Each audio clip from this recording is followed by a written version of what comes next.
Barely sat down since you came home. Vivian got you running errands or something? Just spreading the word.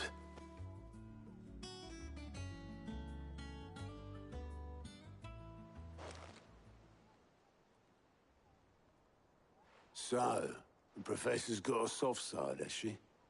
I'd never have guessed. No. She was right, though. Everyone was glad to hear the news. Ah, but you ain't told everyone. I can think of plenty of friends back at the old hideaway who'd sleep more peacefully for knowing. Not least of all Sid. You should tell him. You're right. I should. And I will. Well, when you do, be sure to take Mid with you. She's been going at it hammer and tong down in that workshop of hers, trying to do her father proud. I can't remember the last time she visited the old sod's grave. Very well. I'll suggest it.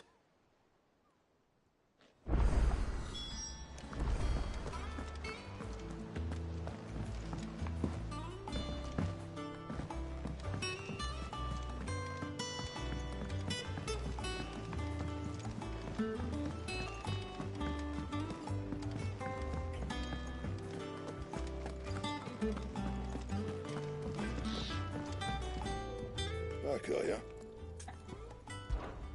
Not saying for you, do you?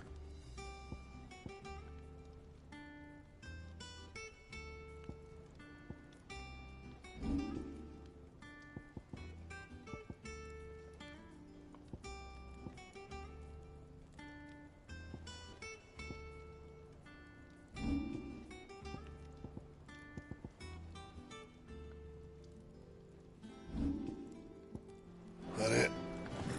Fine.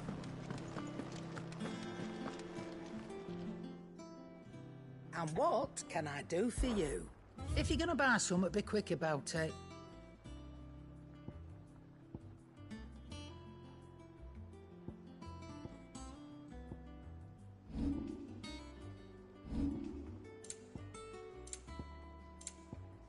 Is that all?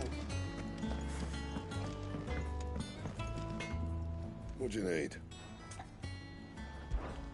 What do you want?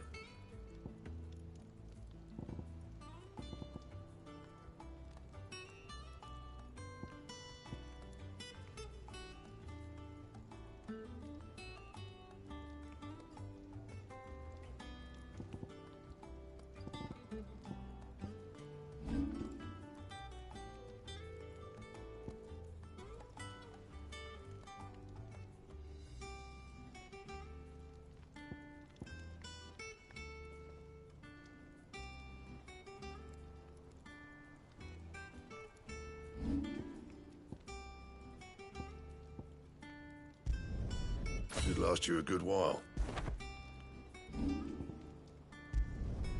Yeah, that should do you.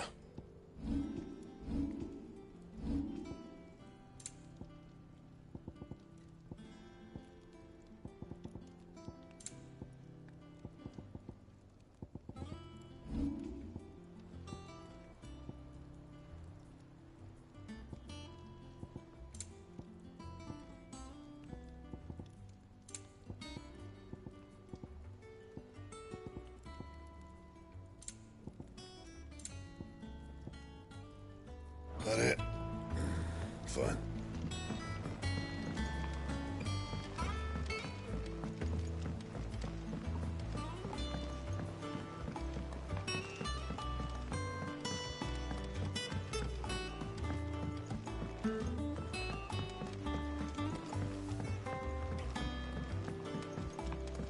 It hasn't been. Editors started reading books that don't have any pictures in.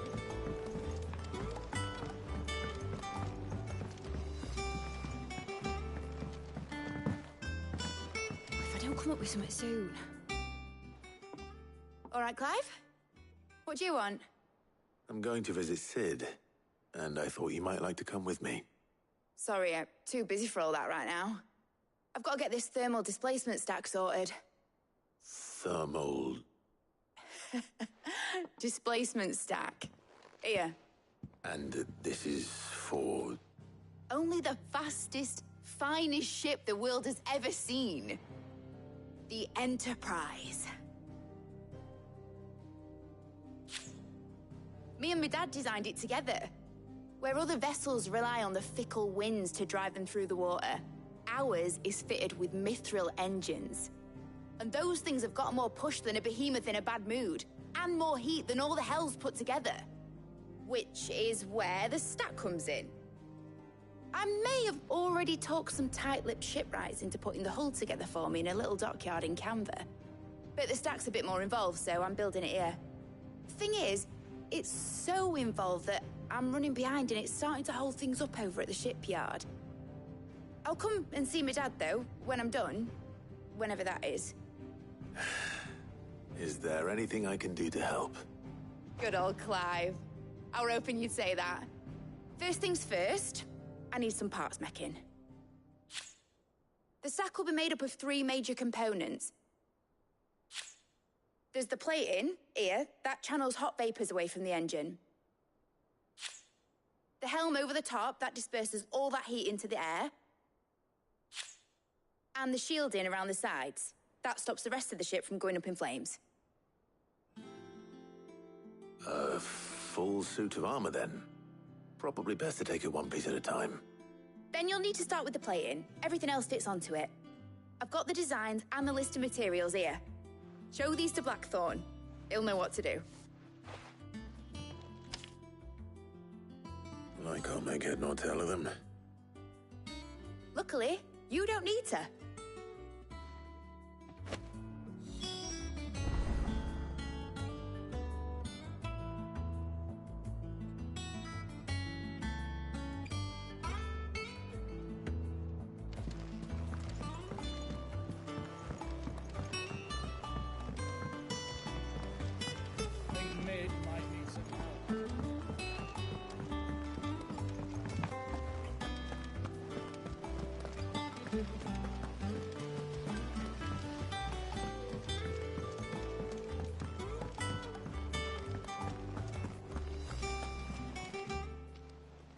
Clive. Anything catch your eye?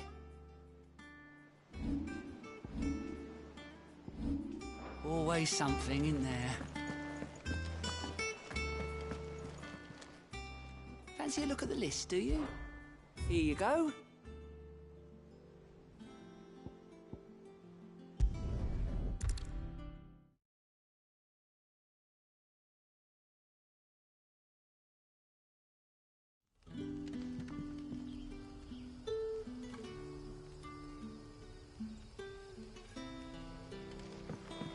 Good day to you.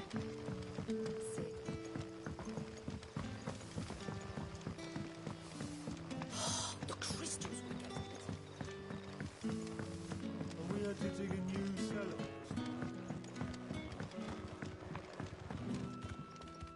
Ah, Clive. Your timing is exquisite, as always. I have a concern which you may be able to assist me with. Go on. There are whisperings afoot of shadowy figures having been sighted outside the village. Rustlings in the undergrowth, suspicious noises. My people fear that they are being watched. It may be no more than a surfeit of nerves, understandable in the current climate, or it may be the prelude to something altogether more dangerous. Given what I hope you'll forgive me calling your nose for trouble, I wondered if you might investigate. Of course. Excellent. You might begin by speaking with the good citizens of Lostwing. Listen to their tales, and make what you will of them. All right. I will.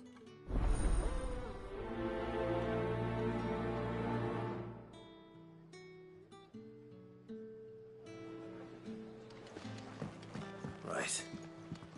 Let's see what the people of the village have to say. I'd better find out if this is just nerves, or something we need to take more seriously.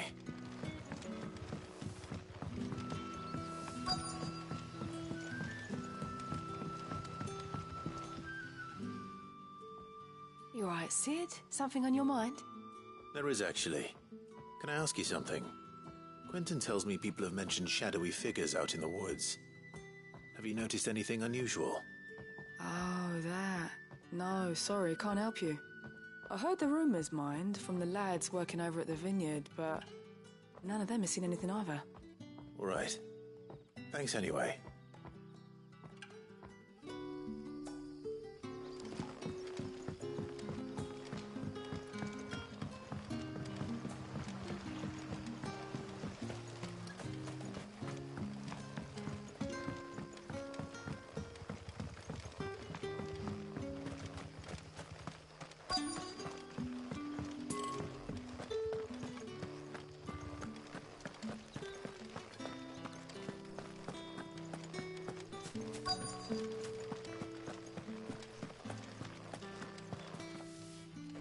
Do you have a moment? There's talk of suspicious figures in the woods. Have you seen anything out of the ordinary? No, but I've heard something. Sound of scraping metal, like someone sharpening a sword. Where was this? In Lorbert's Pass. Was out foraging for herbs when I heard it, screeching out from between the trees. Ran back here as quick as my legs would carry me, and I ain't been back since. I see. I'll look into it. Thank you.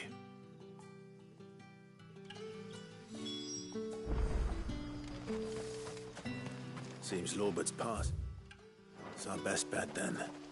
What do you say, Torgal? Shall we go and investigate?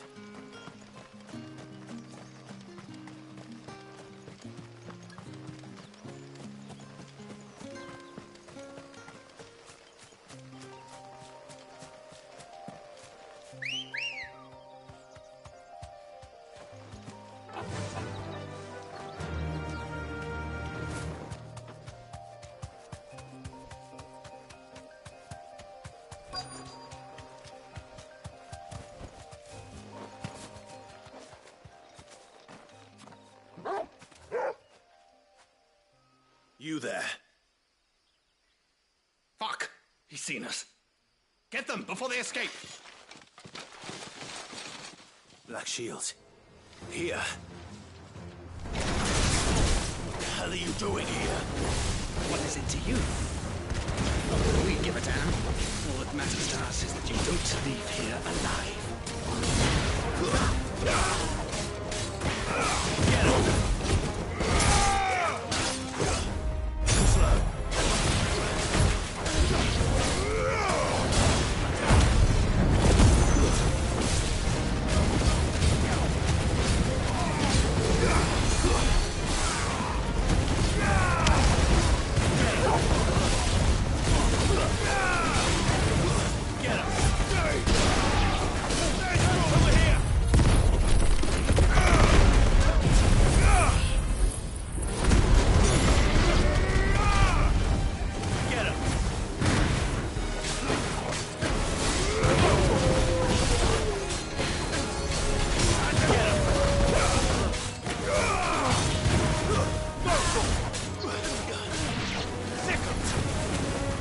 Get him!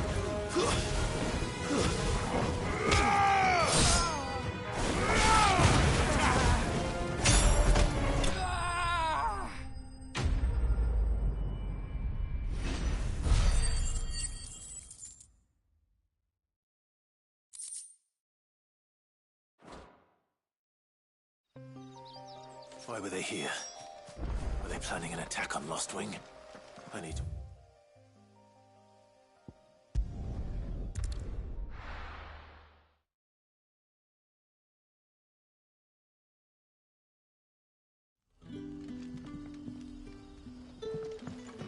Good day to you. It's all but spent. The crystals we get from it. Clive, how goes the hunt for our sinister figures? I found some black shields hiding near Lorbert's Pass. They're gone now. Black shields. The Empress's former bloodhounds. Though they serve another master now. One who means to root out and destroy both me and those I care for. And it would appear the pack has finally caught the scent of its prey. Damn it all. I had hoped I would have more time than this. More time to prepare. But if we are cornered, we have no choice but to bite back. And bite back we shall. I'm sorry. You're going to need to explain. Who did the Black Shield serve now? And why would that person want you dead? Because I want him dead. Who? The former Lord Chief Justice of Sanbreque. All that I have built here is for him. I don't understand. Why him? Why Lostwing? I suppose it is better that you know the truth. I was a member of the judiciary once. So sickened was I by the injustice of this world, I swore to fight it. And fight it I did in my own small way. I saw more than a few corrupt officials condemned to the very cells into which they had thrown blameless innocents. Men to whom the law was but a scourge to turn against the powerless. And throughout, it was the Lord Chief Justice who backed me, who was my one true ally in the quest to see justice done. So what changed? I discovered that he hunted bearers for sport. I was a fool to think he shared my hatred of venality and vice. His support for me was no more than a facade, a means of ridding himself of his rivals, a mask to hide the rot beneath. I filed suit against him immediately. His response, however, was rather more visceral. He had my entire family slaughtered, and he faced no punishment whatsoever. I lost everything. My loved ones, my livelihood, my position, the faith I had once held that any modicum of justice might be achieved through the courts. So I set about enacting my own. I tracked down every soul who served him, and slit their throats myself. But the man himself proved an altogether more difficult target. With money and power come protection. And so I saw that I would need an army of my own. I came here to Lostwing and began recruiting like-minded individuals. And everyone here knows this is why you do what you do. Of course. They too have lost loved ones to the bearer hunts. Seen faultless friends sent to the gallows to spare the guilty, all under the watchful eye of the Lord Chief Justice. Our wounds are the same. And our cause is the same. We are comrades, and our revenge is already in motion. We know where he hides, how numerous and well-trained his guard. What we did not know until now, however, was that his plans may already be in motion too. Quentin. Our time is short. He may move against us at any moment, unless we move against him first. My friends and comrades, it begins. Make ready for war.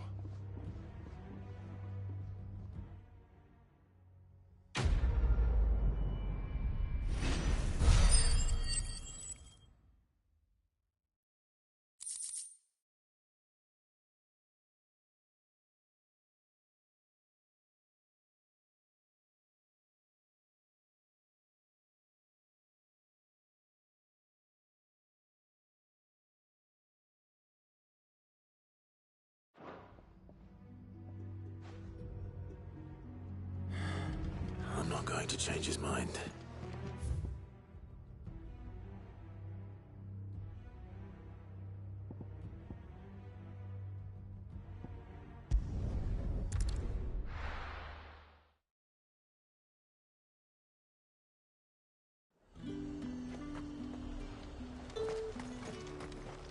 And what can I do for you?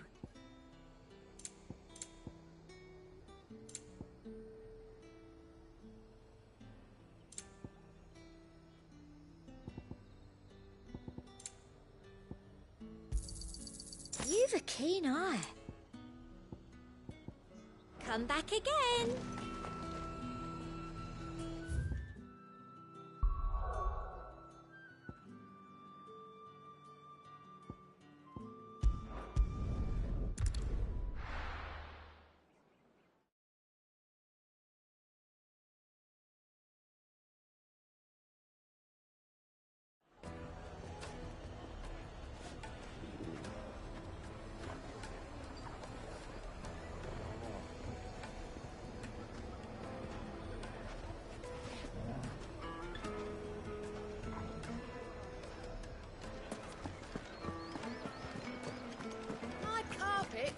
The most fragrant herbs and... There'll be no one to man the shop. Gone, just like that. And without so much as a by your leave. What's the matter? It's my apprentice. He up and vanished while my back was turned. I'd go and look for him myself, but I've got a bakery to run. A bakery that's now short one pair of hands. Loath though I am to rely on the kindness of strangers, I'm at a loss. Please, will you see if you can find him?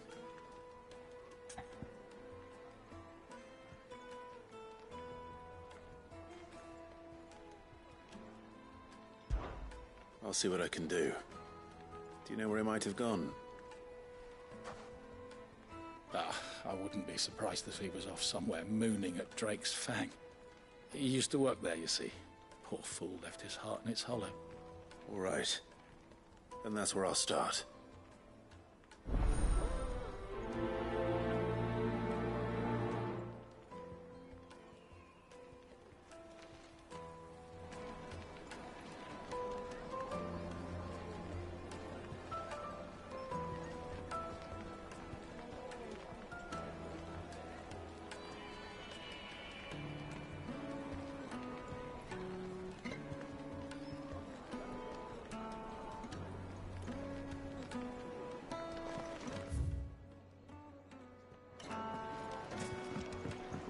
Oh, where did we end up? Made from the stoutest stoneware.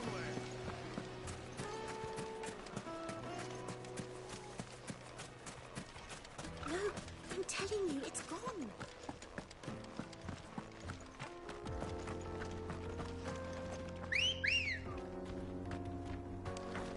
Come on.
Excuse me. What do you want? The baker sent me to find you. I am a sorry, selfish sod, aren't I? Certainly not a baker. Master must have ruled the day he took me in. Time was the sight of the Fang used to calm my nerves. But now look at her. I take it you missed the Mother Crystal. I hated her, but she was all I knew. Worked her mines for years. And when she shattered, part of me shattered with her. I had to trade my pickaxe for a rolling pin, but I'm no good at baking. Every loaf I touch collapses. My bread's as hollow as I am. She was the only thing that could fill the hole inside me. Oh, I loved her, damn it. But now she's gone. She's never coming back. What am I supposed to do? I ask her. How does a shell of a man learn to live again?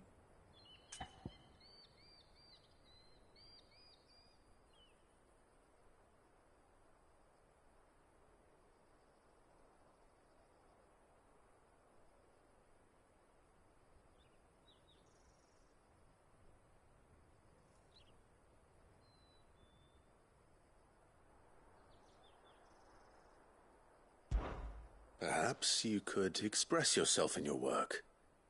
If you miss the Fang, maybe you could recapture it somehow. Recapture it? I'm a baker, not a... You know, you might just be right. What a fool I've been! I have to get back to the bakery right away. Thank you. Thank you, my friend. You've opened my eyes. Wait.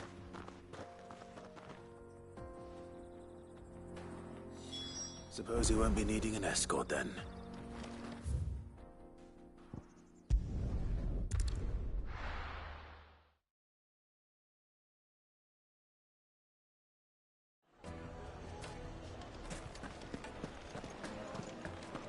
My carpet! Take a sniff, good sir. You'll be transported. Ah, there you are. The man who lit a fire under my wayward apprentice. Though I worry you might have stoked the flames a little too high. He damn near ran me down trying to get to my oven. Master, it's ready.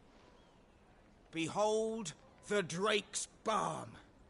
A truly unique creation.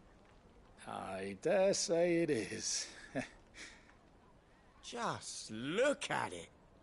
A perfect likeness of the Fang herself. Her steepled peaks, her fulsome spurs, her inviting hollow. True, my loaves collapse more often than not, but what's the Fang without her crater? Why, no Fang at all. And look, inside. She's filled to bursting with a bounty of beautiful crystals. Salt crystals! Master, I have found my purpose. I must use my work here to preserve the memory of the Fang. Well, if it tastes half as unique as it looks, I'd certainly say you're on to something. Not only is my apprentice back, but he's finally pulling his weight. With any luck, I might even have a new delicacy on my hands. I don't know how you did it, but you have my thanks.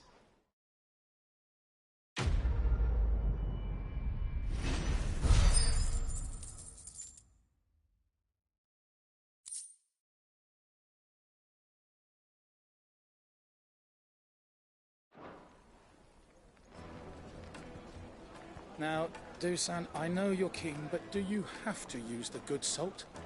Leave some for the rest of us. Sorry, Master. I'll go and get some more.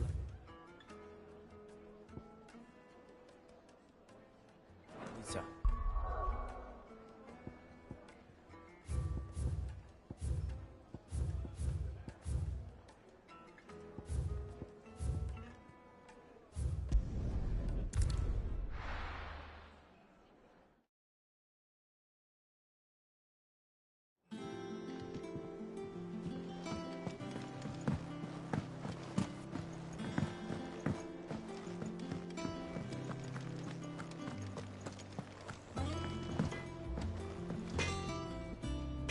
Blackthorn, can I ask a favor? Out with it. It's for Mid.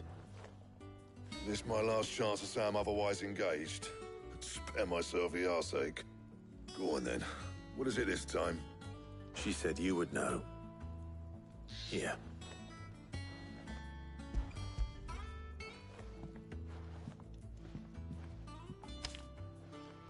Krieger's teats.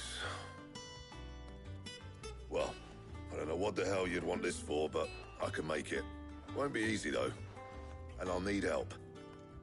Get Gavin-Otto in here, will you? All right.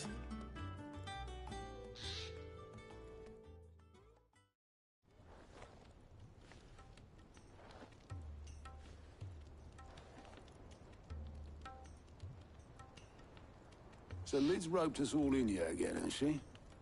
Typical. Still, if that's what it takes to get her to visit Sid's grave, I'll do what I can.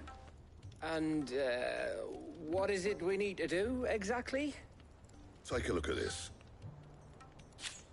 It's this plating. The usual saw grade steel won't work. We need something that can get very hot, very fast, and still keep its shape. That means an alloy. Something that won't break or buckle at the temperatures she's talking about. Which is where you lot come in. I need materials, and I've got my work cut out already. You'll have to fetch them. Now, there's a special kind of sand I'm after that you can only find out in the Valcroy. Stardust, they call it. As for the rest of the stuff, my usual supply should have it in stock. It just needs buying and bringing back here. Well, we'll get it done quicker if we split up. One of us should probably give you an hand collecting the sand. And the other can go and get the rest from this supplier. Right then. Well, make your minds up who's going where, and we can get this over with.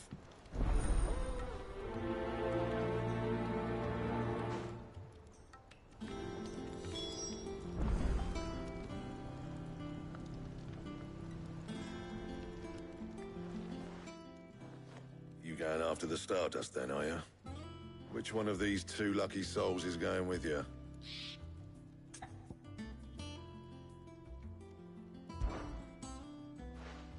Otto, you're with me. All right, then. Where do we find this Stardust, and how will we know it when we see it? There's a river that runs through the southern reaches of the Valcroy. It's the black sand that washes up on its banks that you're after. And I'm guessing you'll be needing sackloads of the stuff. Might be worth our importers at the Dalimil Inn. I'll head down there. See about finding us a wagon. All right. I'll meet you by the river. Yous two take care, eh? I'll go and see this supplier. Just don't let the bastard fleece you, eh? He wouldn't do that. He's Blackthorn's mate. Isn't he? Best of luck.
Looks like I found the river.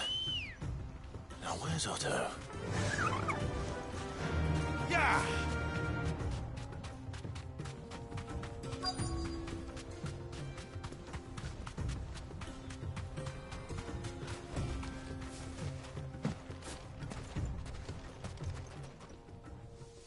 Otto, sorry I'm late. Ah, Clive.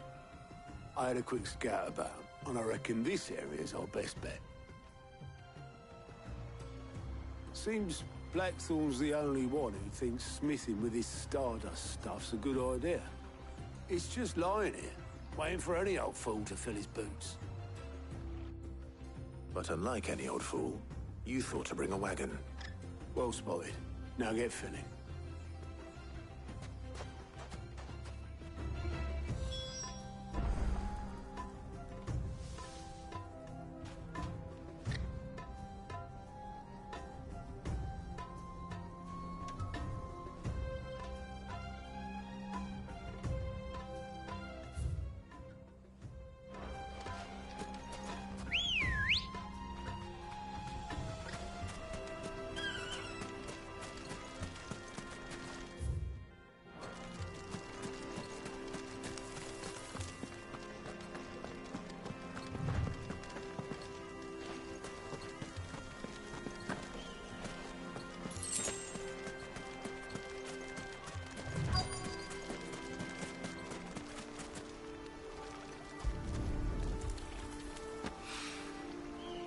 This is stardust.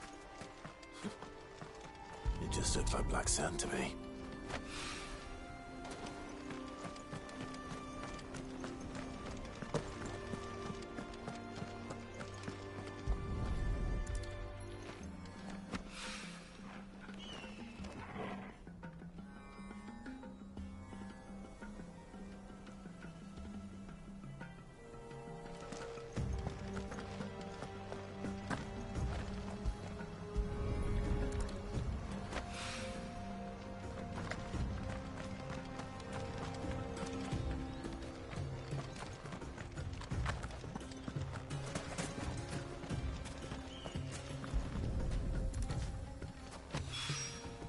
That should be enough for now. Let's see how Otto's getting on.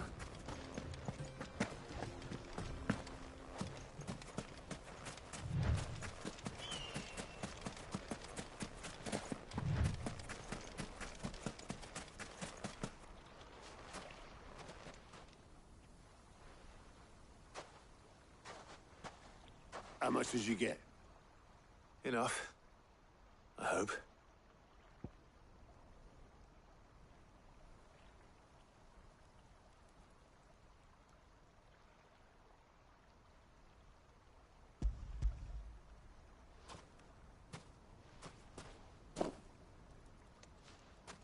More than me. Put it all together and I can't see Blackthorn complaining. Much. Here, Clive. Do you fancy a walk?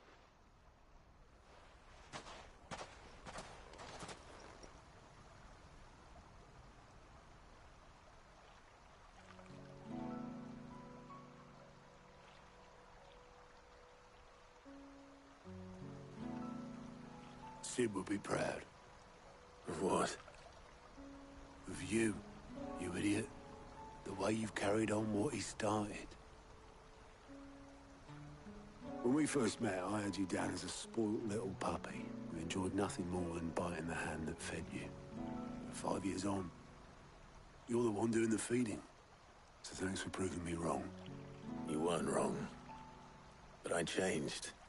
Thanks to Sid. And thanks to you. When I suggested taking on his name, you were the first to back me. And if you hadn't, no one else would have. I couldn't have done any of this without you, Otto. Yo, give over. You're making me blush. All I did was choose hope over despair. I gave you a chance, yes, but you're the one who took it. You took a rabble of homeless, hopeless outcasts and put them back on their feet. Gave them something worth fighting for, just like the old Sid did.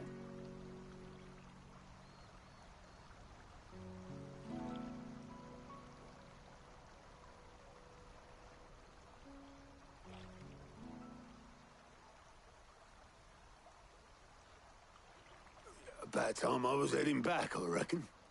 All this scrabbling about in the sand's taken its toll on the old pins. I'll see you back at the hideaway then. You can take a well-earned rest when you get there. Oh, I plan to. Believe you me. But I'll make sure Blackthorn gets his precious black sand before I put my feet up. He'll only moan otherwise.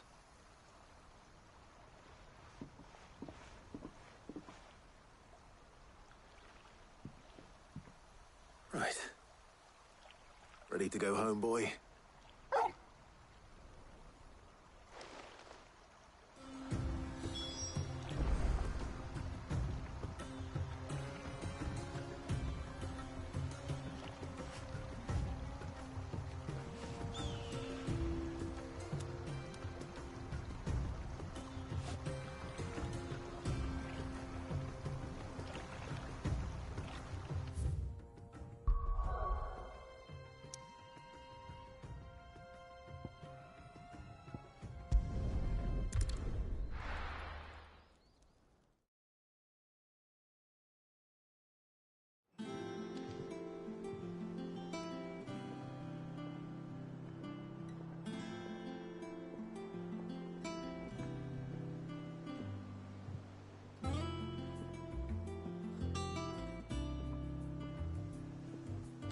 Let's hope this is all Blackthorn needs.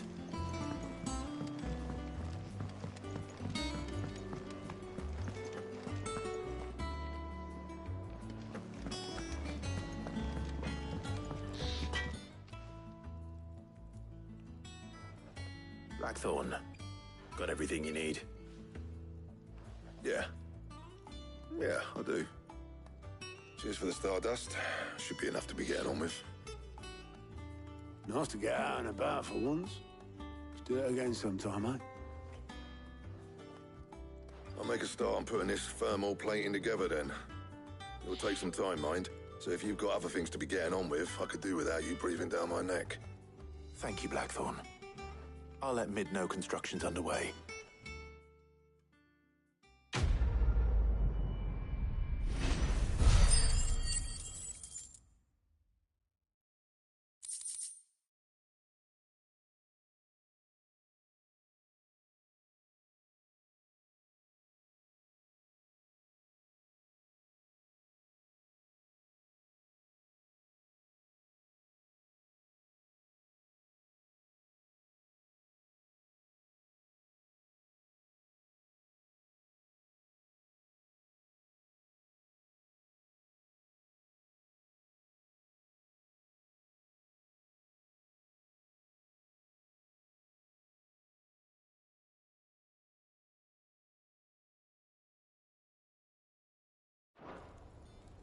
Suppose we'd better be getting back to work too. Give us a shout if you need anything.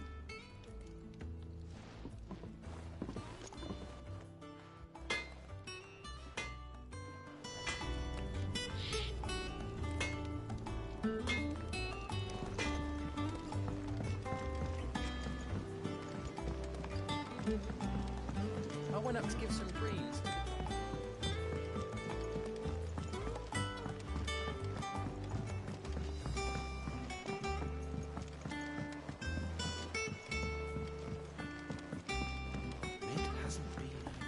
Editors started reading books that don't have any pictures in.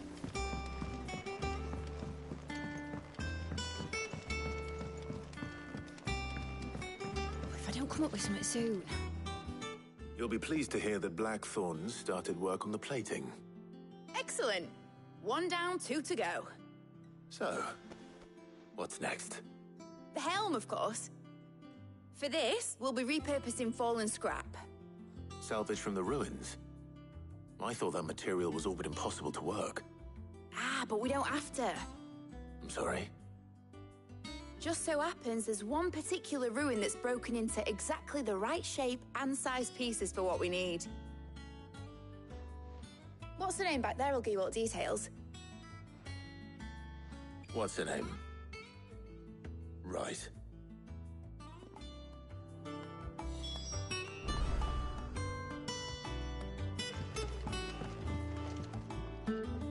Oh, Sid, is this about the helm? Yes. Mid said I should speak with you. I'll show you the plans then. Here you see the mithril engine, in which mithril is burned to generate heat. That heat is then harnessed to produce motive force. Excess heat is dealt with by means of the thermal displacement stack, which disperses it into the surrounding air. Now, were we to rely on thermal plating alone to achieve this effect, the rate of excess heat buildup would far exceed the displacement coefficient of the plating. In other words, the reactor would overheat and eventually explode. This is where the helm comes in. It connects to the plating, you see, and serves as a sort of thermal sink to absorb all that excess energy. Our experiments have shown that fallen ceramics are remarkably thermophilic. They can withstand and absorb levels of heat far above anything we are able to make today. And not only that, they're also waterproof and immune to rust, making them the perfect material for our protective hood. Why, if sea or rainwater were to enter the reactor proper, it would vaporize instantly. The forces produced would tear the ship from stern to... You can stop there. I understand. Mid said we might be able to use parts of a fallen ruin. Where would I find it? Ah, yes. It's in Lorbert's Pass, near Lostwing. The thing is, well, I probably should have arranged to have the pieces we need brought here sooner. You see, a certain unwanted visitor has taken up residence there. It's no longer a matter of just walking in and taking them. It's, going to be considerably more dangerous than that. I see. Then I suppose I'd better deal with this unwanted visitor for you. Would that help? Oh, very much. Thank you, Sid. I'll gather my team and head there right away. We'll meet you outside the ruins.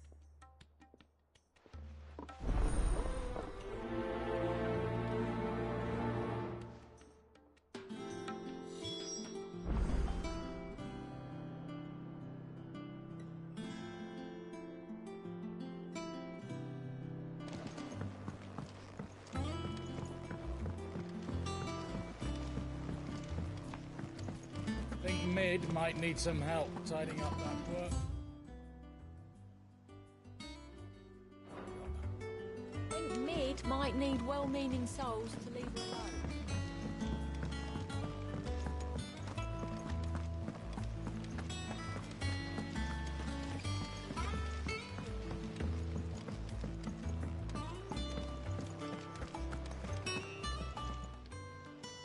Ah, I wasn't expecting you back so soon.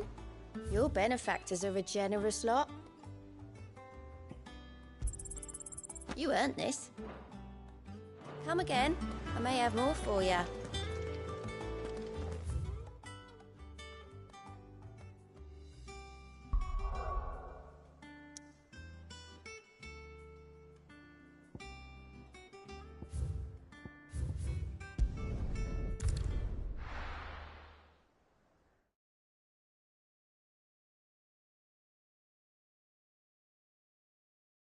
I'll be taking you all to a storehouse in the Bales. Leave anything you don't need behind.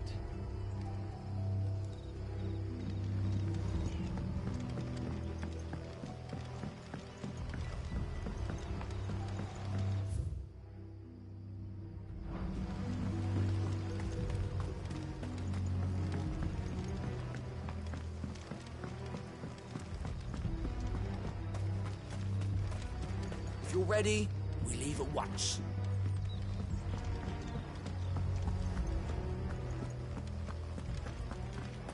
Come, my children, the reckoning is...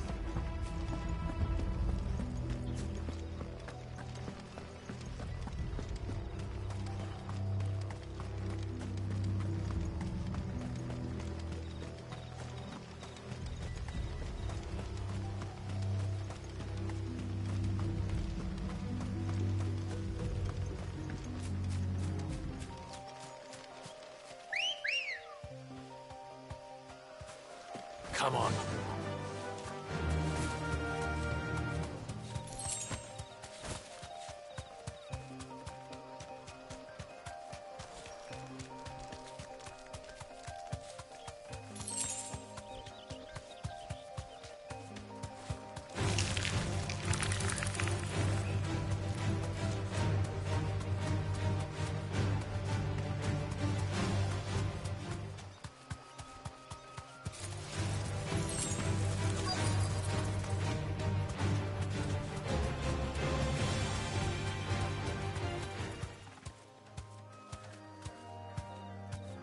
Be safe.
Oh, there you are, Sid.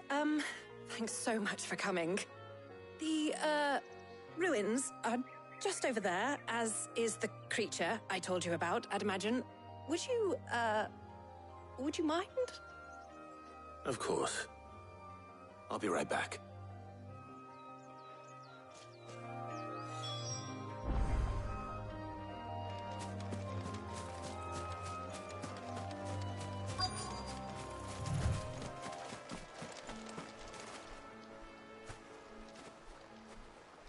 Anybody home?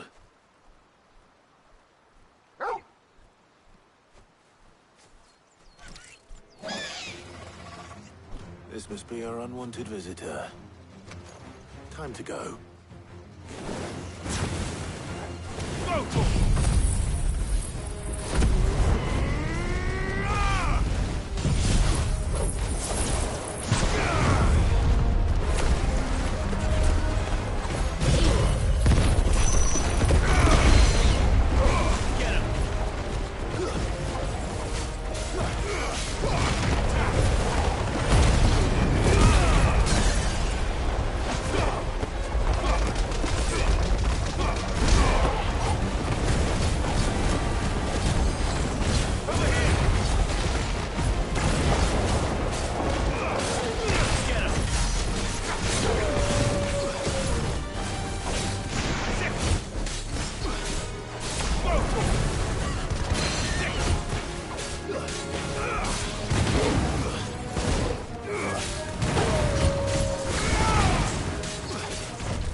The things I do for you, Mid. Sid! Oh, thank goodness you're safe. You shouldn't have any trouble now. Indeed. Well, don't let us keep you. We'll, see that everything is transported safely back to the hideaway. All right. I'll let Mid know you're on your way.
The crystal too.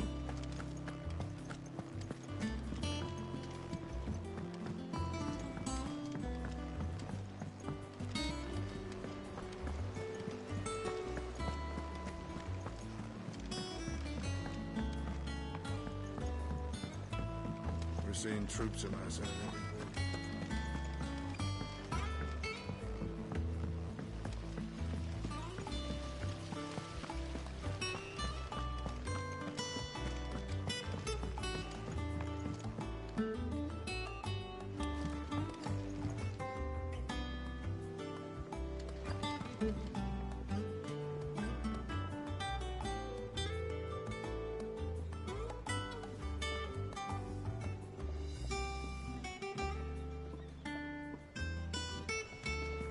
I think Mid might need some help.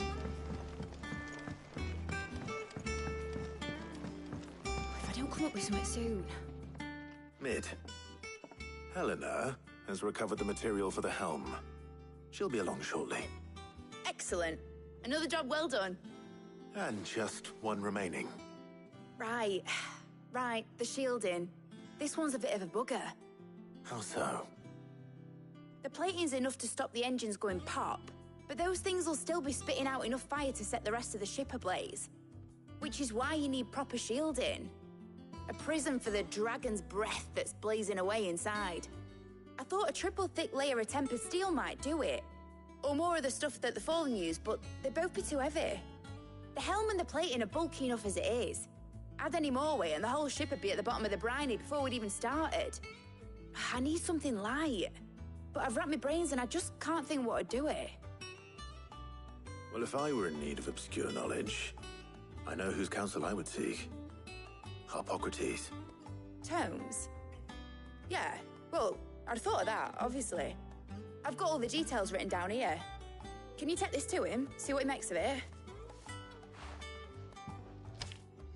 Right away.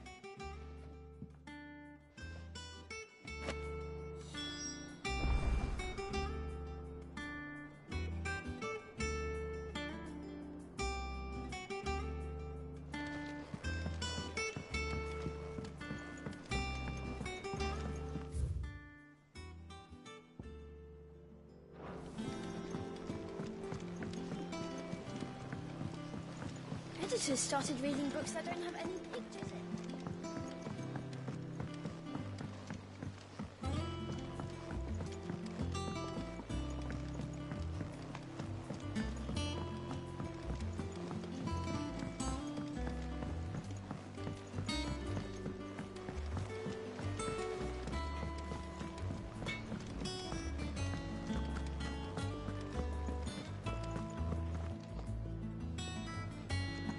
Thanks to Sid.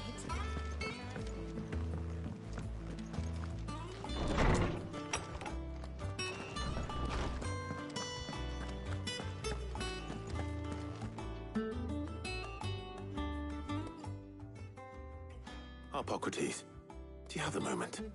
For you, Clive? Always. Well, actually, it's for Mid this time. Could you take a look at this?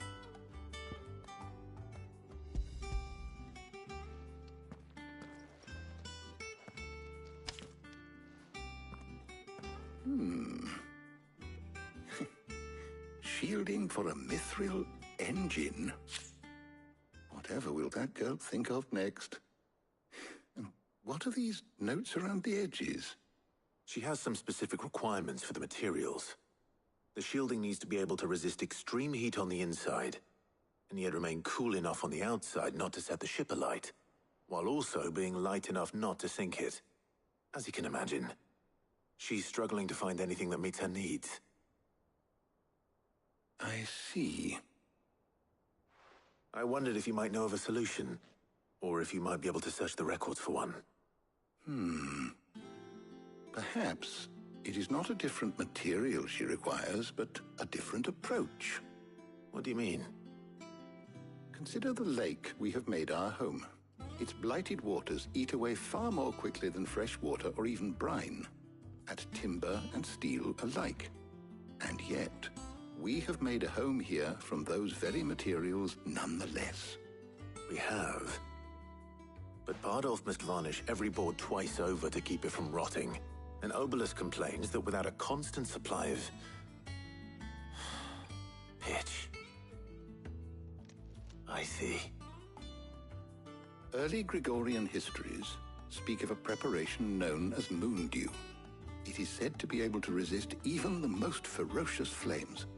Before the dragoons tamed the worms and wyverns of the realm, nobles would daub their castle walls with it in order to guard against dragon fire. So if we could recreate it... It might be applied to some material or other in order to provide the protection it requires. As to how best to apply it and to what material, perhaps Bardolph and Obolus might be of assistance. I shall speak to them and see what wisdom they might have to offer.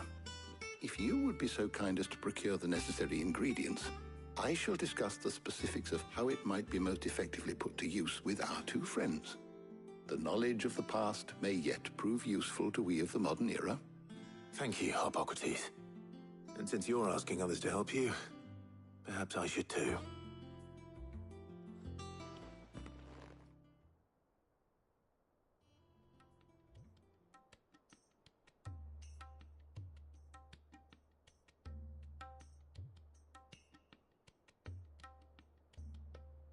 So you need a hand, do you?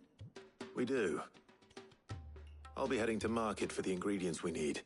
I could do with some help. And some company, too. The other can assist me in researching how best to prepare the shielding itself. Can we count on your aid? Always. Well, if Jill's game. Thank you. I am sure either of these fine young minds would prove indispensable in my research. I leave the decision as to who will go with whom in your capable hands, Clive.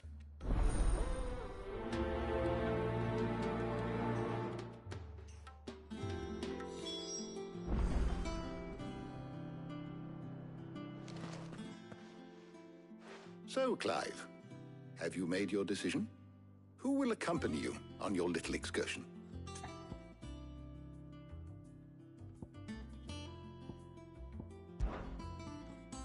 All right. So, what are we fetching? I have taken the liberty of preparing a list. Here. Garlic? Conch shells? Are you sure this is the right list? Looks like the ingredients for someone's supper.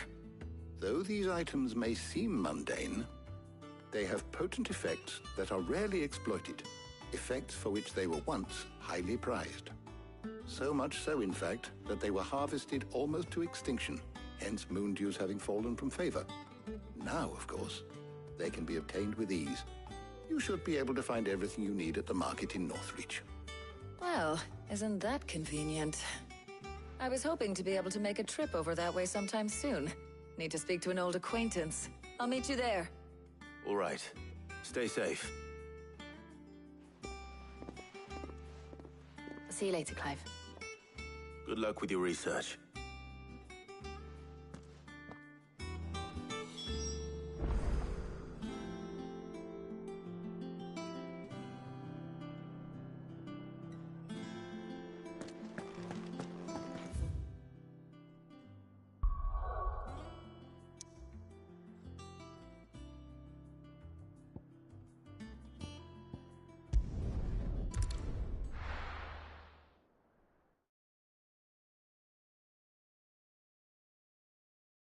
Now, where's Talia? Keep them pilchards nice and chilled. Need to stock up on these. Spoiling and... There you are, Talia. Ah, and there you are. We shouldn't have any problems finding what we need in a place like this. But if time is of the essence, perhaps we should split up. Take a few items each. All right. What should I look for? Let's see now. Why don't you take the garlic and the pepio nuts? Meet me by the gate when you've got them.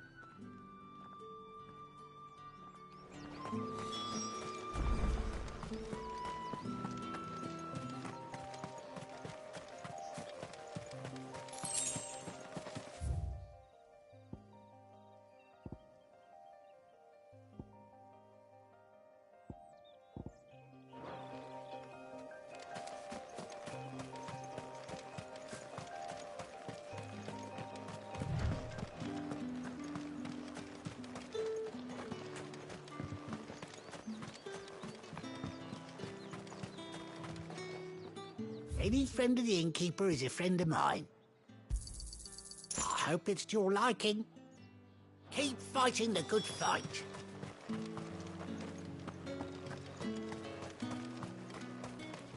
How the hell is anyone supposed to afford that? Oi, don't touch anything. And That should do it. Hopefully Ty is finished too.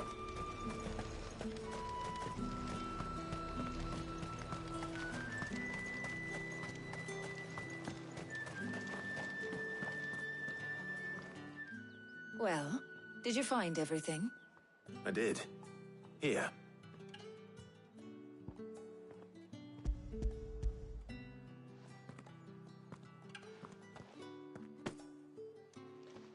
Garlic and pepio nuts. Job done. We should get this back to Tomes then. He'll be waiting.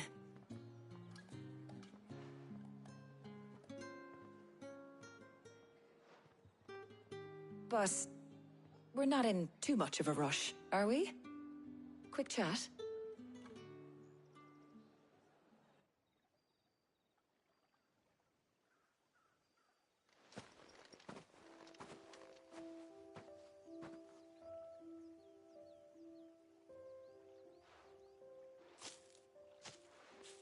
Do you know, I think this is the very first time we've been out on an errand together. I think you might be right. In all the years since you and that scowl of yours first appeared, you haven't invited me out once. For shame. Well, it seemed long overdue. And you did say you had some shopping to do. I was hoping to restock my supplies of herbs and liniment, yes. You and Jill alone burned through them like wildfire. No luck, though. My usual supplier's not here, and I refuse to pay the prices these gougers charge. I'll ask Karen when we get back. What is it? Oh, just memories. I came here with Sid once, shopping for supplies, just like today. And just like today, I came away empty-handed. Sid even said he'd speak to Karen for me when we got back. Has it really been 5 years? I remember it as if it was yesterday. Hold on. Does that mean it's been 5 years since we met? Feels a lot longer. It does. In a good way, of course. Thank you, Taya. For what? For everything. I just want you to know that all you've done for us, all you still do, it's appreciated. Do you think I'd stick around if I thought it wasn't? But in the spirit of sharing and caring, you're appreciated too, by all of us.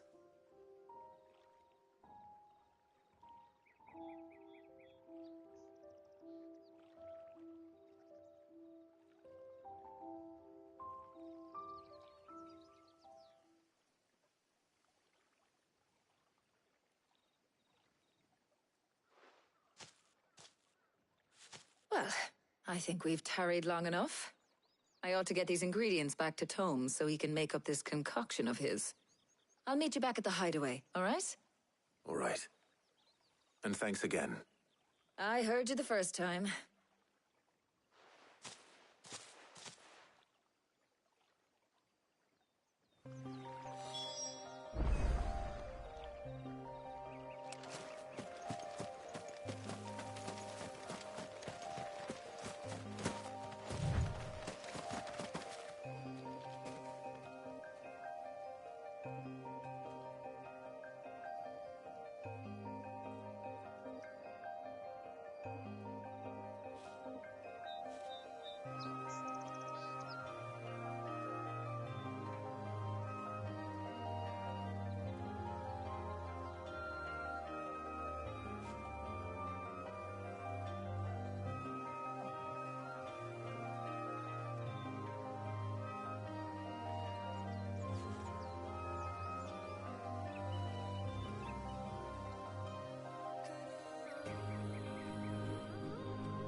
Wonder how Hippocrates is getting on with the moon dew.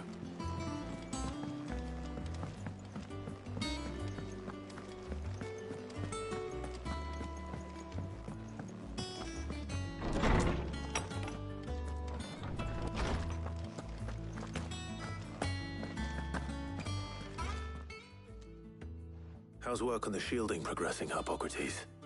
Well, very well indeed. And thanks in no small part to your kind assistance. I was just explaining to Tarja how we might best go about preparing the moon dew. And now that we have all the ingredients, we may begin. You can count on me. I've mixed more than a few mysterious concoctions in my time. I'm sure you have. What about the shielding itself? Work is underway, under the watchful eyes of Bardolph and Obolus. Apparently, it'll be ready soon. Thank you. All of you. Right then. Jill, would you join me in the infirmary? Many hands make light work and all that. Of course.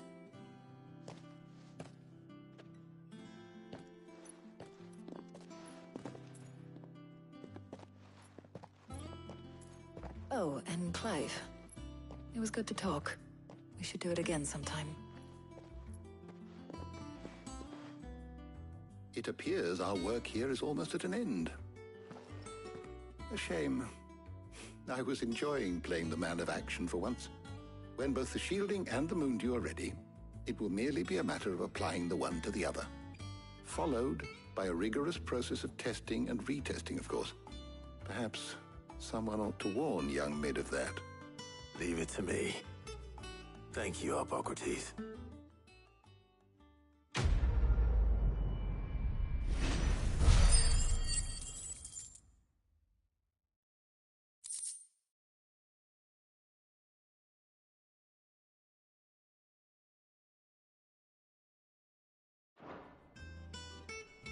Well, I better go and give Mid the good news then.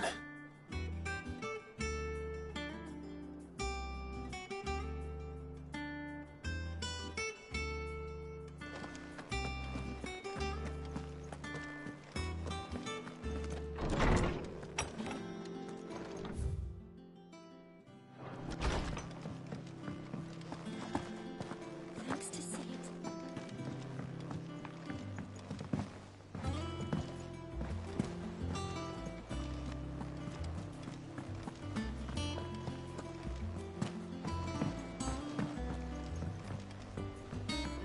We're seeing troops amassing at every corner.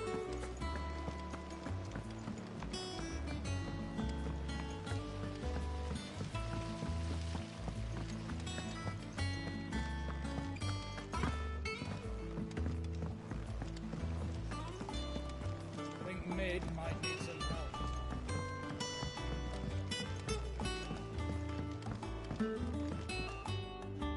Sorry to keep you waiting, Mid. But you'll be pleased to know that work on the shielding is underway. You found something for it? In a manner of speaking, Hippocrates knew of a substance that's highly resistant to heat, a coating that should provide the protection you need. He's supervising the construction and testing of the shielding as we speak. Brilliant! I knew you wouldn't let me down. Don't thank me. I'm just the errand boy. Right then, better start working out how to bolt all these bits together. To the Black Hammer!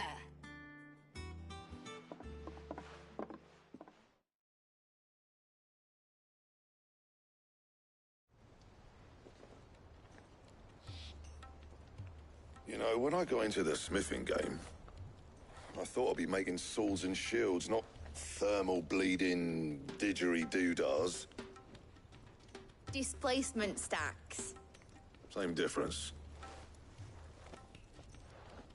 Whatever you call it, I ain't putting it together in here. It's cramped enough as it is. Let's take this outside. Mid, you get all the parts lined up on the deck. I'll take care of the rest. On my way! Oh, and bring me the biggest hammer you can find. This is gonna require some precision walloping.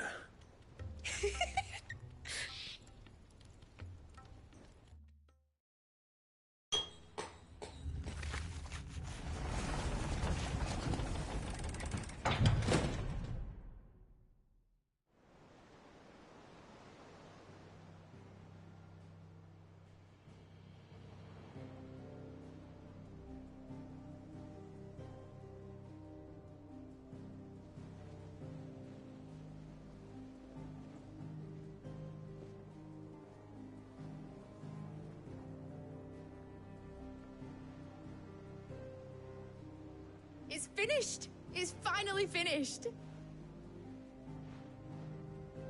Thank fuck for that. I'll be feeling my hammer arm for weeks. Thank you, Clive, Blackthorn, everyone. That's one down and just 3 more to go. I'm sorry. Oh, didn't I tell you? The Enterprise has 4 mithril engines, and we'll be needing a displacement stack for each. You don't mean... Don't worry. Now they've got a finished one to work off, my gang in Canva can build the rest. Good luck to them, I say.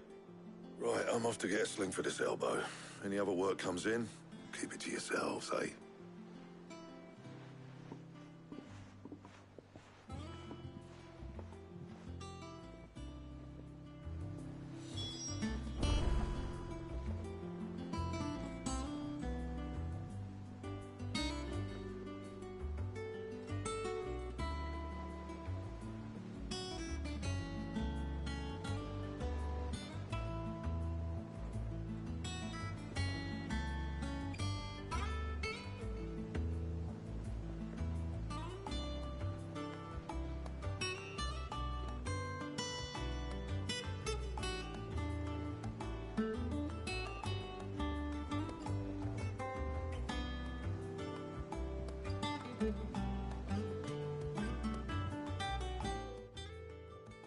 What's the matter? Nothing. Just daydreaming. Thinking about the Enterprise sailing off over the horizon to shores unknown. Searching for a land untouched by the Blight. Just like me and my dad planned. So if the worst came to the worst and every scrap of soil in the Twins turned black, we might still have a chance. That's what she was meant to be. You see, one last chance just in case we needed it. But now she's so close to being finished, I've realized I don't want it to be that. I don't want it to be just a lifeboat for us to cling to if things get desperate. I want people to sail aboard her by choice, not from the lack of it. In a world where we're not just trying to survive, but where we can actually live. I'm working on that. And I'll do everything I can to get you what you want. Don't you always? All right. My mind's made up. As soon as the Enterprise is fit to sail, I'm putting her under your command. Sod our plans, I'm trusting in yours. Are you sure about this? Something tells me it's what my dad would have wanted. He'd be proud of you. You were gonna visit his grave, weren't you? I was. And you can come too now that your little project is finished. Right. There's just one thing I need to finish up first. Won't be a mo. All right. I'll let Otto know you're coming. Meet us in the mess when you're ready. Aye, aye, Captain.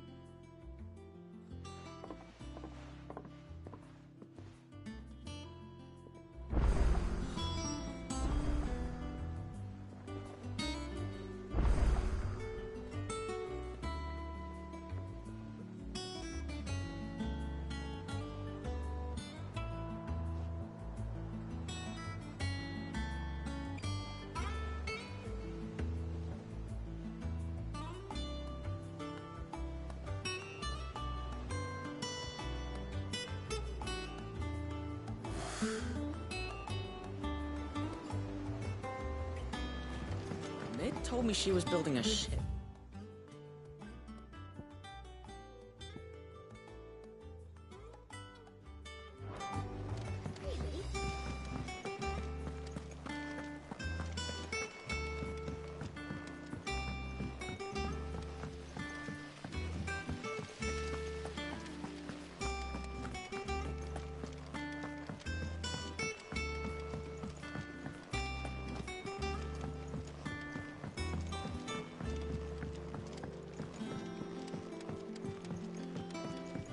Well. Here, Sid. Reckon you might be just the man to help me out of a bit of bother, if you've a mind to. Let's hear it. Well, it's about this alembic the chief's got me making. Lovely bit of kit it is. Bung in a solution you want splitting, and it will separate it out, just like that. Problem is, it won't always get rid of all the impurities. And with some of the stuff we need it for, that ain't good enough. Which is why I've been looking for something to filter the liquid we'll be cooking off. And that's where I was hoping you could help me out.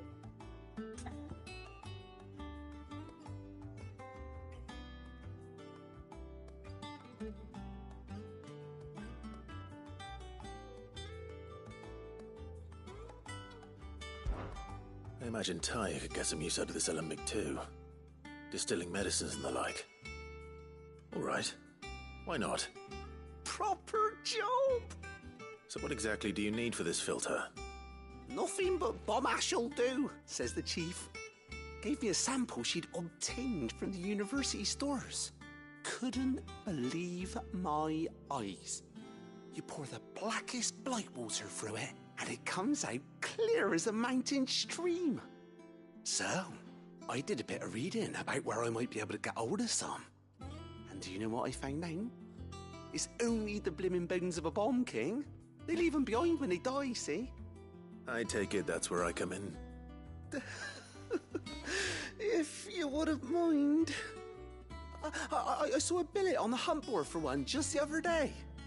Would have gone myself, but, well, fighting dirty great balls of flame isn't exactly my forte. You, on the other hand... All right. I'll see what I can do. Thank you kindly. And good hunting, eh?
Run like the wind.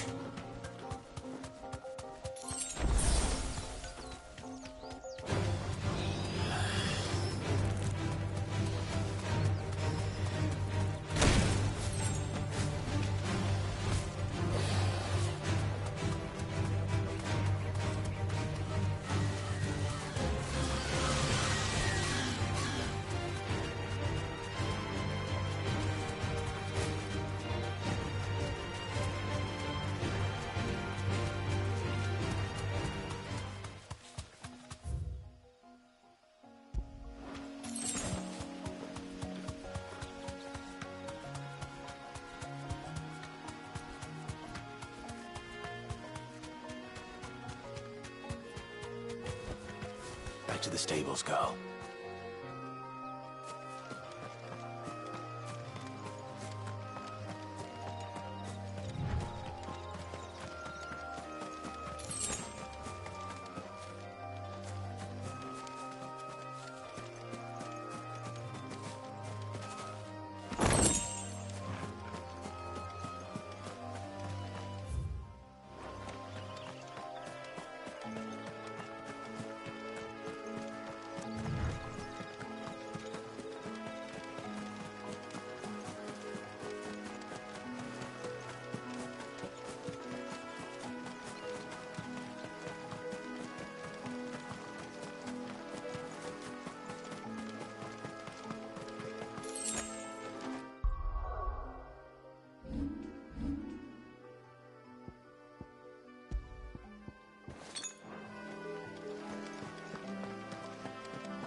Greetings, Your Majesty.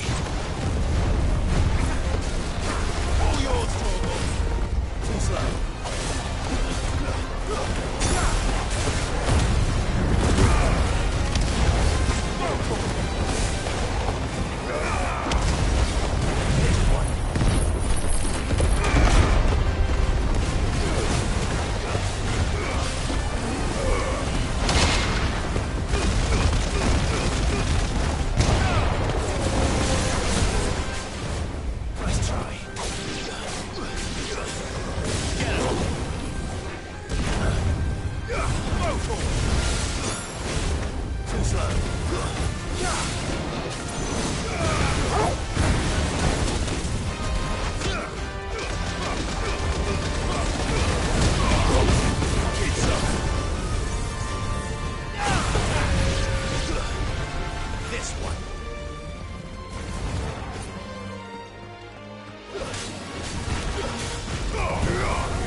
Your reign is over. Now to collect the ash. This looks like the stuff.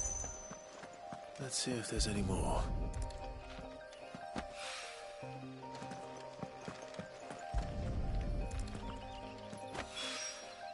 That should do it. If Hawaii needs more than this, he can fetch it himself.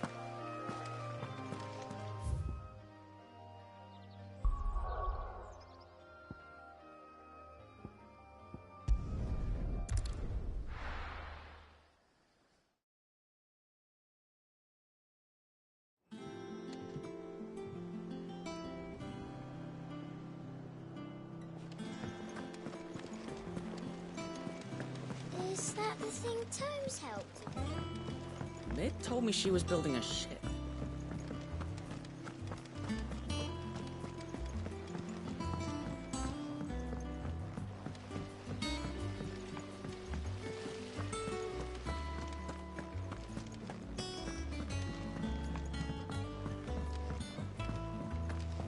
I think Mid might need some help.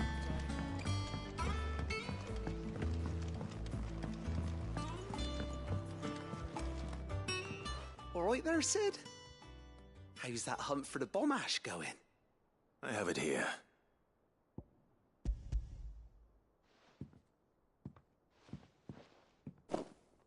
That's the stuff. And plenty of it, too. Enough to keep the alembic bubbling away for a good old while. You're a gent, Sid. Let nothing say otherwise. Right then, let's get this contraption up and running.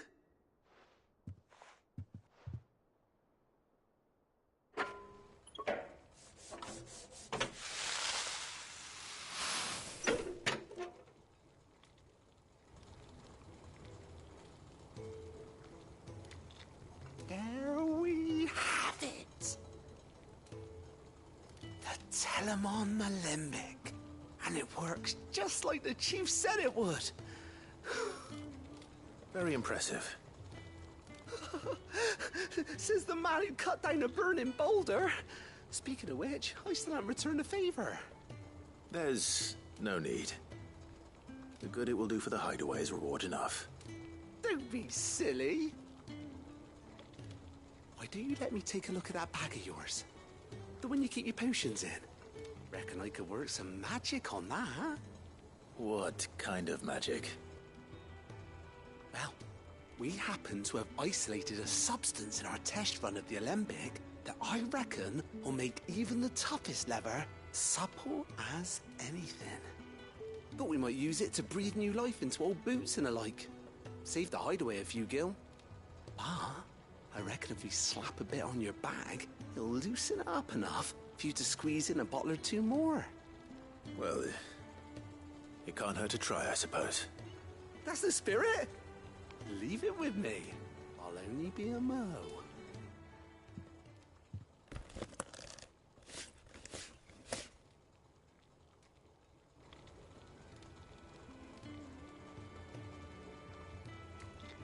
Well, what do you reckon? It certainly feels more flexible. Right? Told you. Thank you. I think. No. Thank you for supporting Mid and the rest of us in our endeavors. Without you, we'd never have been able to discover wonders like that stuff I rubbed on your bag. And I'm telling you, there's plenty more where that came from.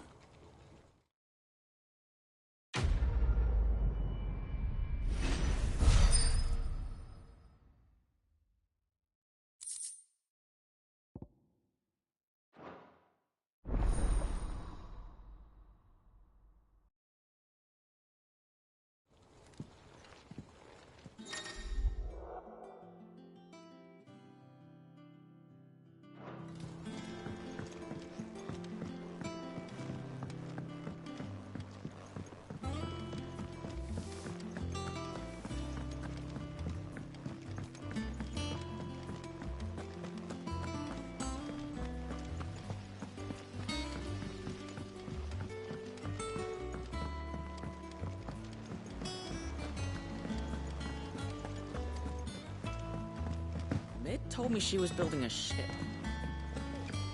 Is that the thing Tomes helped to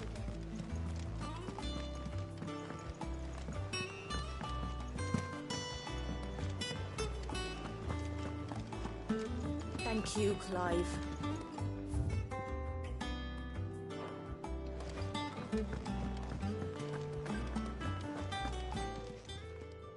Is it business or pleasure? If you're gonna buy something, be quick about it.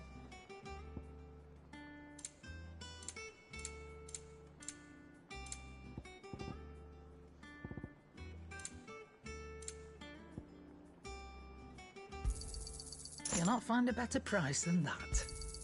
It'd better all be here. You're rubbing me blind, you know. Finished, are you?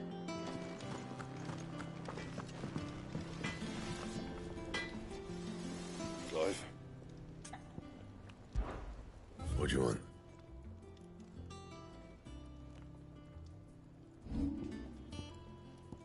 And?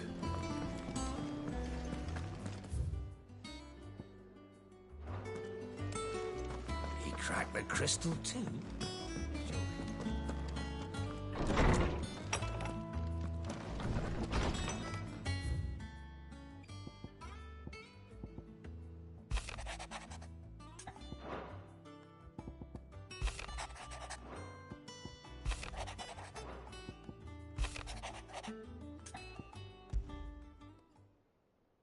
Trouble with the ledgers. Shouldn't he be asking Otto for help?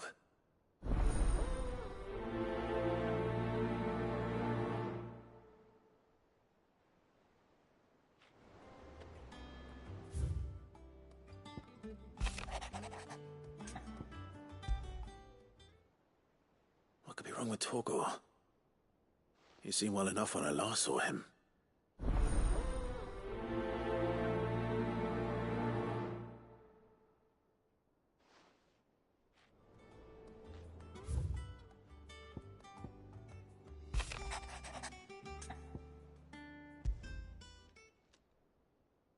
Hopefully it's nothing. But I should speak to Blackthorn just in case.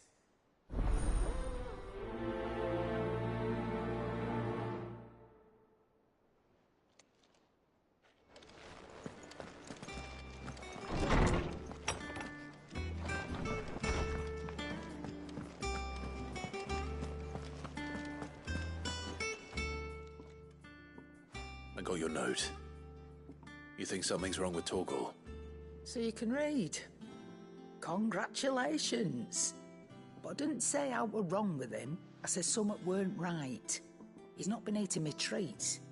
He used to love cracking the bones from Molly's boiled brown, but now he won't so much as look at them. Didn't like him. Which is why I'm of a mind that his mind's on something else. You've not been working him too hard, have you? No harder than usual. Is that it, boy? Do you need a rest? What was it you said he was? A frost wolf? That's what the lawsman seems to think. Then maybe this all has something to do with whatever it is that's woken inside him. I suppose things have been different since Rosalith. Perhaps Hippocrates knows something. Instead of everything, you mean?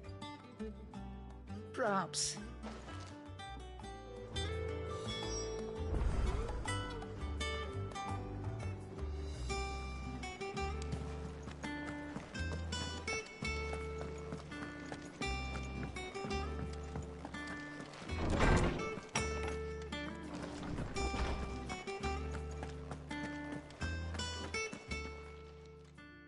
Lawsman, I need to ask you about Torgor. Something's not right with him. He isn't ill, is he? I don't think so. But according to Lady Karen, he seems to have lost his appetite, which is certainly a new development. She says he's hardly been touching his bones of late, and she believes it may have something to do with what happened at Rosalith Castle.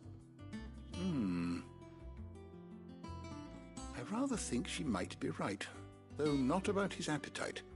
All canids are instinctively inclined to crack open bones for the rich marrow that resides within, and I see no reason why a frost wolf should be any different. Accordingly, I suspect it is not a lack of appetite that afflicts Torgor, but a surfeit of it. If we assume that his newfound magics require additional nourishment to sustain, it may well be that the bones Lady Karen is accustomed to providing are no longer sufficient. Frost wolves, after all, habitually prey upon far larger animals, whose bones may yield altogether different nutrients. As to where one might find a suitable substitute, some antelopes that graze the meadows of eastern Rosaria have been known to grow to a size more than double that of their lesser cousins. I don't recall ever seeing any that large. And little wonder. The oldest and largest such creatures rarely leave the safety of the highlands for fear of predators. The last elder antelope sighting I recall hearing about took place near Cressida, and that was long before the village was abandoned. Even so, it seems like a good place to start. Good hunting, Clive.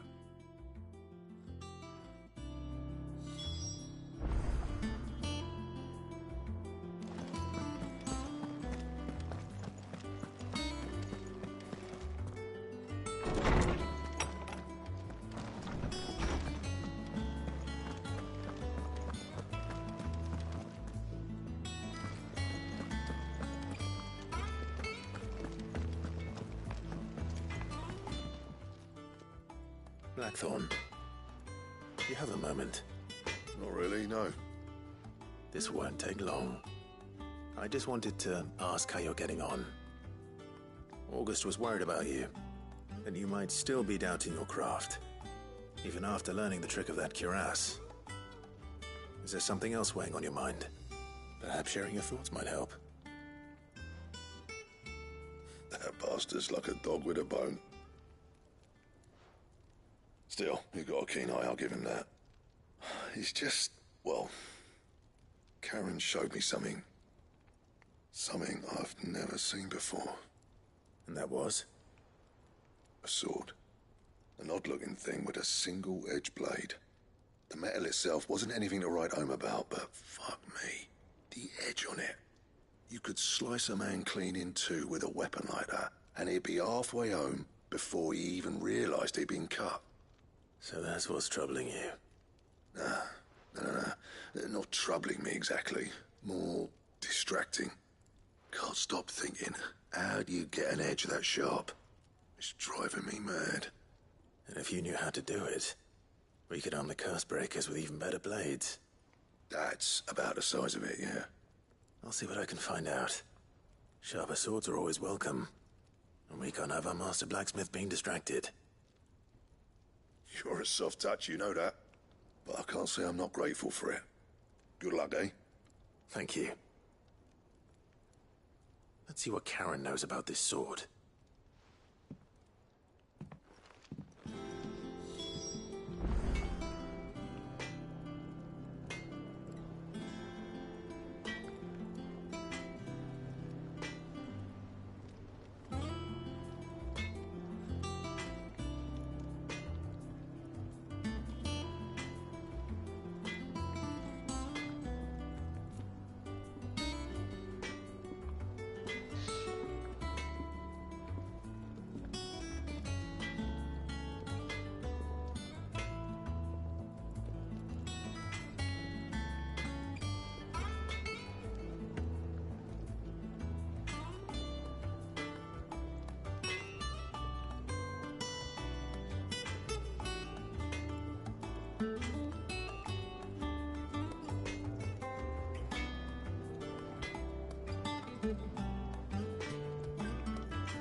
You're looking well, Karen. What do you want? How were they? I want to know about the sword you showed Blackthorn. Single-edged and extremely sharp. Running around after him again, are you? I suppose I am, yes. But I need to help him find out how to work an edge like that. It's driving him to distraction. Little wonder, I suppose. There's not many like that make it as far as the twins, and those that do go straight into private collections. Which made it nice and easy finding a buyer. Can you tell me who bought it? Where is it now?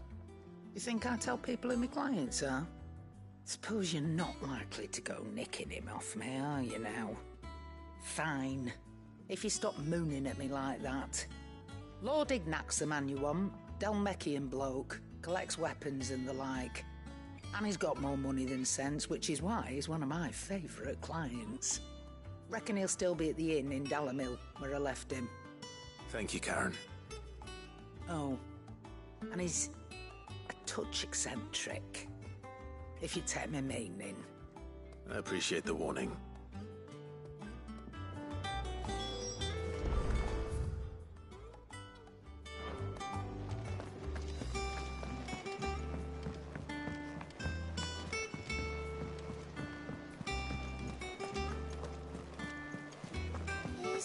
think Tomes helped a bit? Mid told me she was building a ship.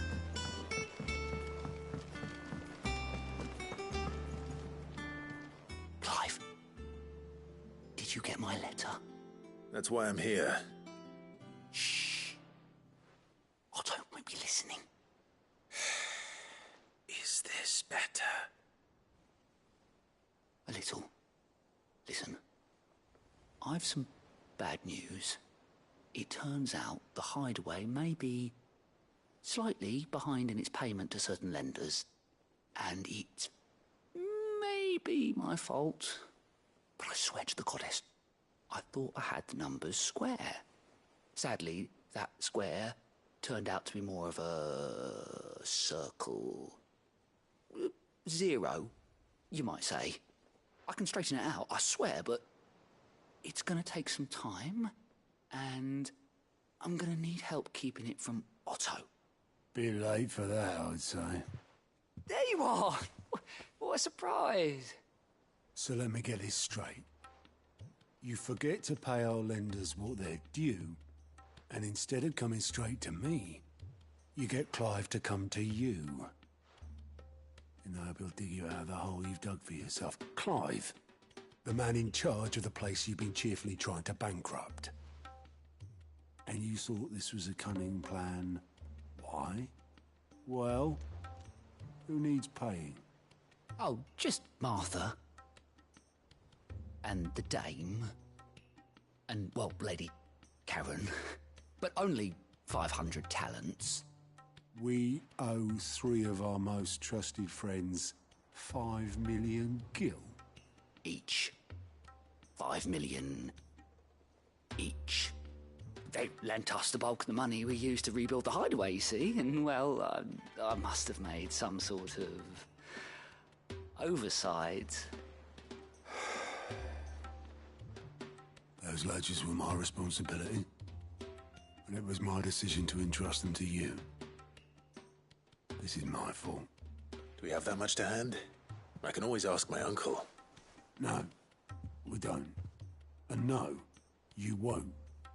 We've lightened Lord Rosfield's purse enough. After the king's ransom we had off him, he deserves better than to see our begging bowl. Besides, we'll need to learn to stand on our own if we're gonna make this work. All right. But that doesn't mean you have to shoulder the burden yourself. Is there anything I can do to help? There might be. How'd you fancy taking these to Martha and the dame? Rocks. Rocks, he says. Worth 1,000 talents apiece, these are. A little something Sid and I set aside for when times got lean. And I reckon 15 million in overdue debt probably qualifies. I just hope our associates' eyes are a bit more discerning than yours. I'm sure there will be. Should be me making the rounds, really. But you know how it is with this place. Orders to bark, arses to wipe, and all that. I know. Which is why I don't mind going in your place. Go. Do you know why I only gave Master Clive here 2 star rubies? Because you'd rather Lady Karen killed me. Because I'd rather Lady Karen killed you. Yes. Well, I suppose this is goodbye then. Don't worry. I'm sure Karen will understand. Really? Do you think so? No, I don't.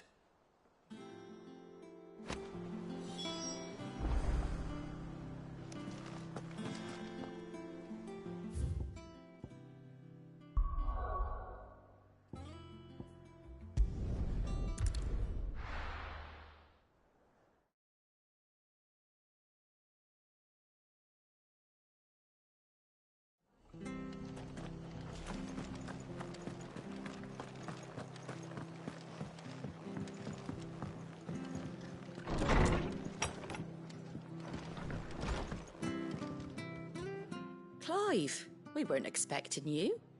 I wasn't expecting to be here, but it seems we still owe you a considerable amount of coin for your help with our rebuilding efforts. And though I doubt it's what you were expecting, we were hoping you'd take this as payment.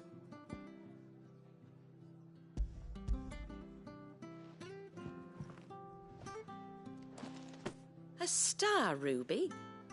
I can't accept this. It's worth at least twice what you owe me. More if you can find yourself the right buyer. Think of the difference as interest. Interest? If word got out I charged that much, no one would ever borrow from me again. Anyway, why are you the one here asking me about this? I'd have expected Otto. Bit much sending the Lord Marquis out to settle your debts, isn't it? The old goat working himself to death again? Something like that. Most days I think he's the only reason the hideaway's still standing. Same as always, eh? Back when the place was nothing but a twinkle in the eye of a recently retired Lord Commander, word is he was the first one Sid reached out to. Probably knew that without his strong arm and level head, the idea would never get off the ground. Sid may have been the face of the hideaway, but Otto's always been the backbone. And when Sid passed away, we were all worried that would be the end of it. That Otto would just give up. His death was hard on everyone. But it must have hit Otto hardest of all. But he didn't give up, did he? Quite the opposite, in fact. If I recall, he was the one who nominated you as Sid's replacement, and rallied the rest around you. I reckon what he saw in Sid, he saw in you too. And don't we all? Doesn't hurt that you're half as stubborn and twice as handsome, neither. That, and you keep good company. I suppose I do.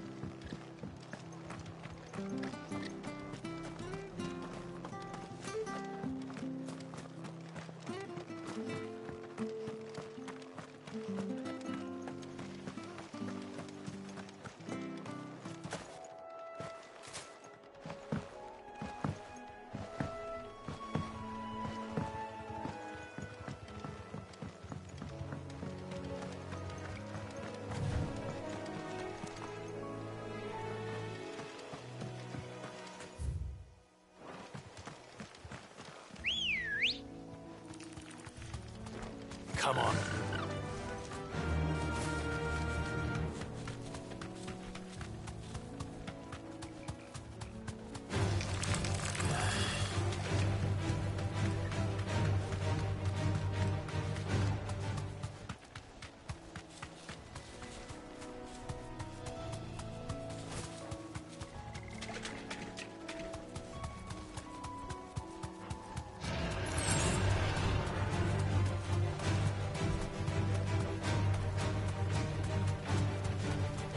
Certainly quiet.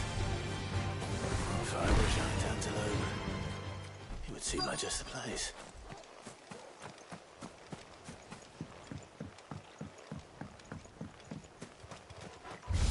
Yeah, we'll find one bigger than that. You hungry, Torgal?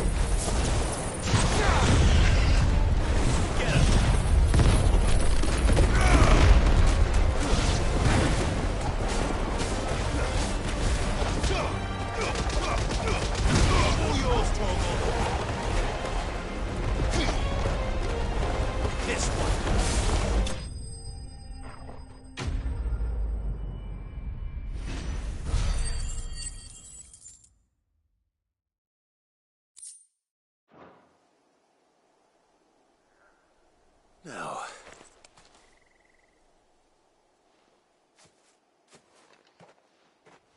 will it be enough, I wonder?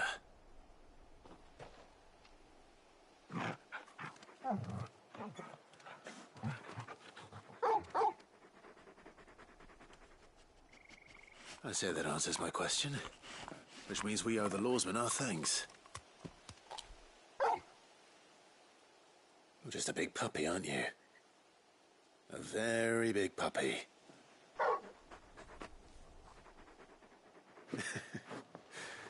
You do know you can take that with you, Torgal. Lady Karen will be relieved to hear you've got your appetite back. Come on, boy.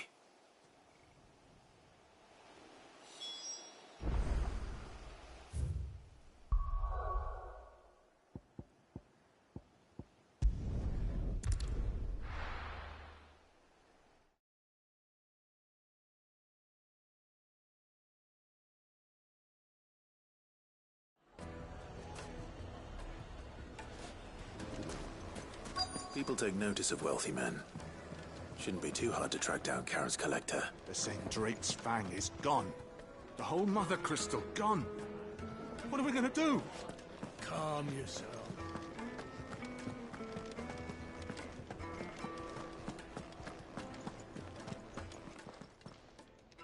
My reputation will be ruined! Ruined! Calm yourself, Lord Ignac, I beg of you, before you do yourself a mischief. Pardon the intrusion, but... Out! Get out! I paid for these rooms so I wouldn't be disturbed. Leave me be! Please, allow me to apologize. His lordship is going through a difficult time, and he's never been fond of guests arriving unannounced. Radim! Get rid of the filthy oaf this instant! Very good, Lord Ignac. Would you mind stepping outside for a moment?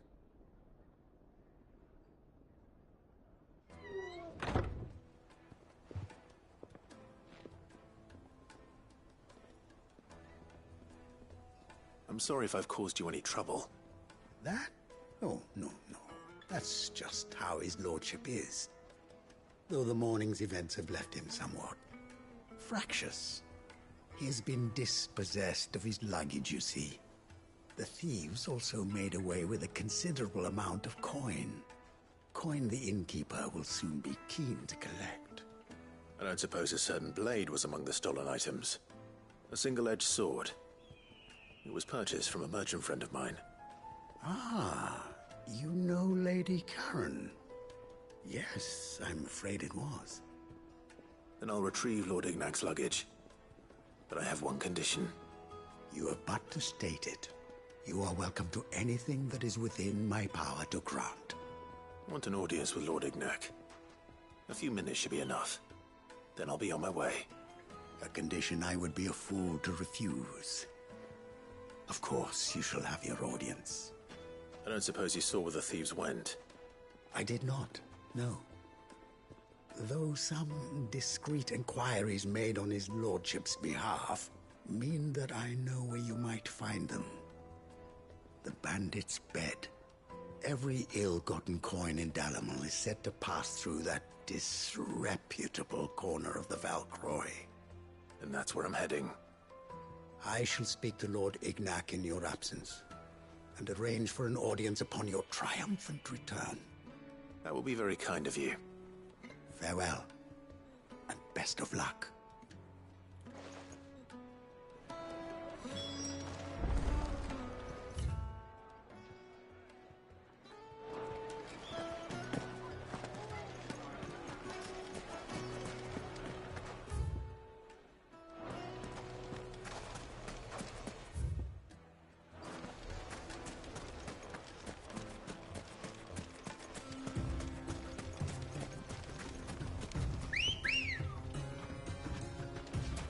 Let's go.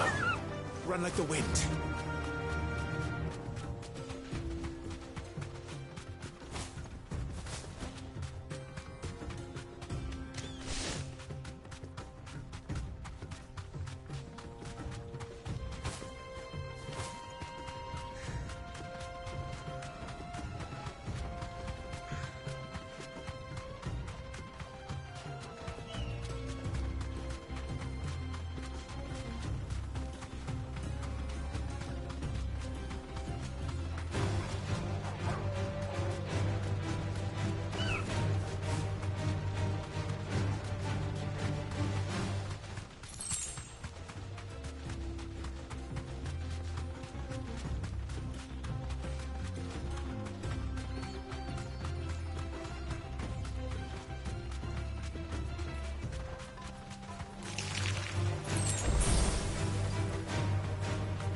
company! Come on, lads, let's tear the bastard's head off!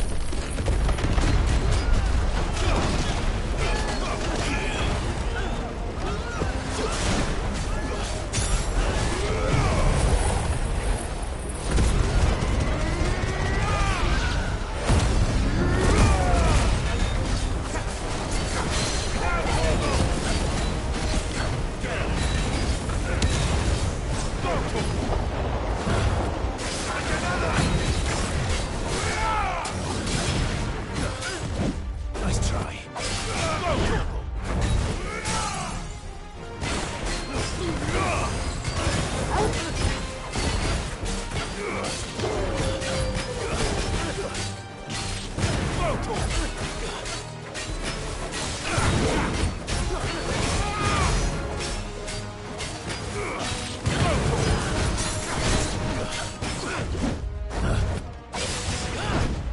try.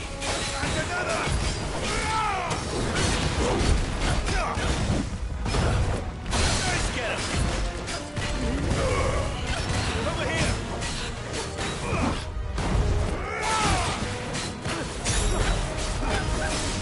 This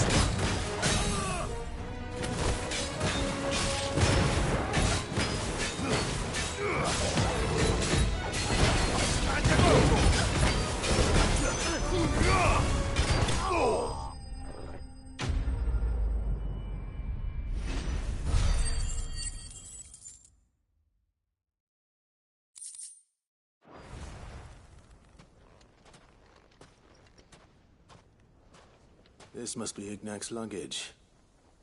Nothing seems to be damaged. All right. Let's get it back to Dalamel.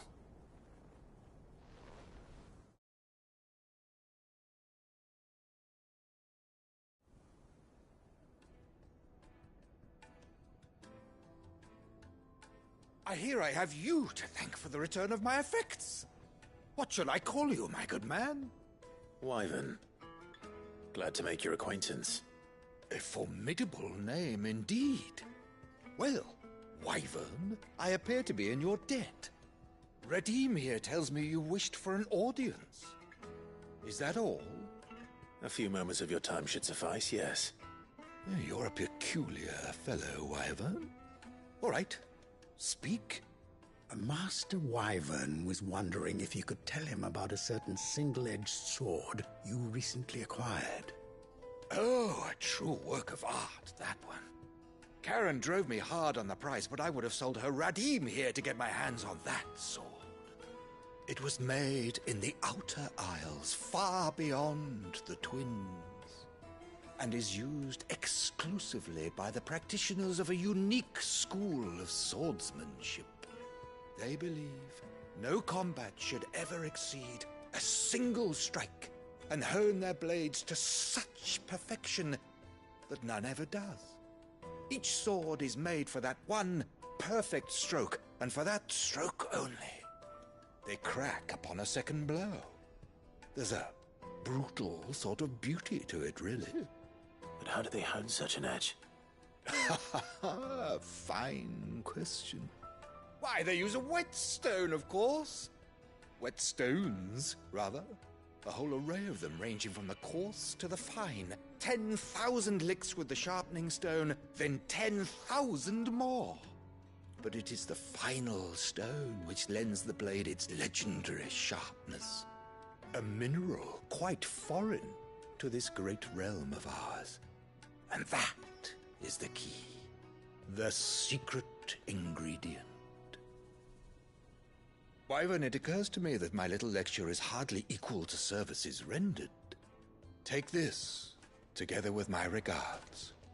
The very stone of which I spoke, far rarer among collectors than even the blade itself, and a far more fitting payment.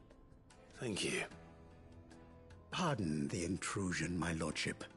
However, it is long past time we prepared ourselves to depart. So it is. I am locked in bitter competition with a rival collector of curiosities.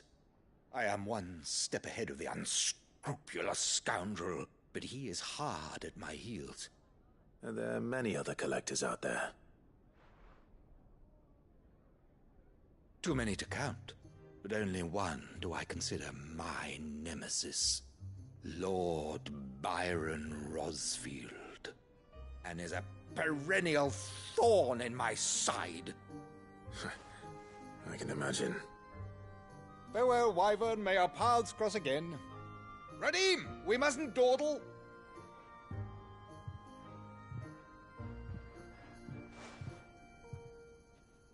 I think his lordship is rather taken with you, Master Wyvern. Thank you again for your assistance. Coming, my lordship. I'll be right there.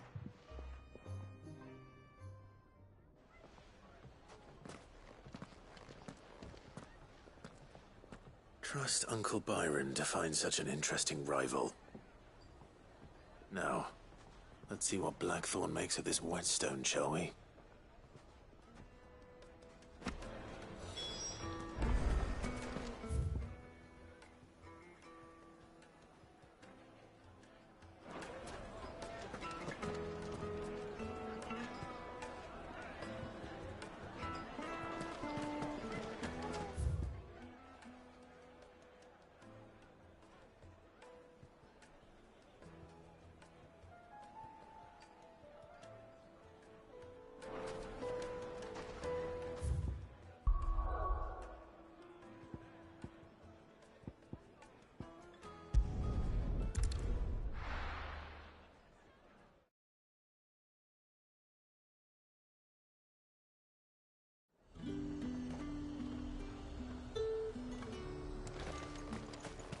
There's talk that the glass gate flood.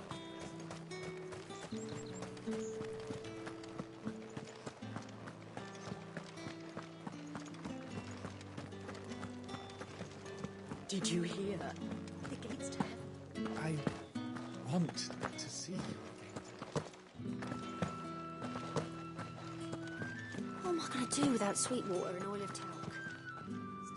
Milady, I come bearing gifts. Gifts? Whatever is the occasion.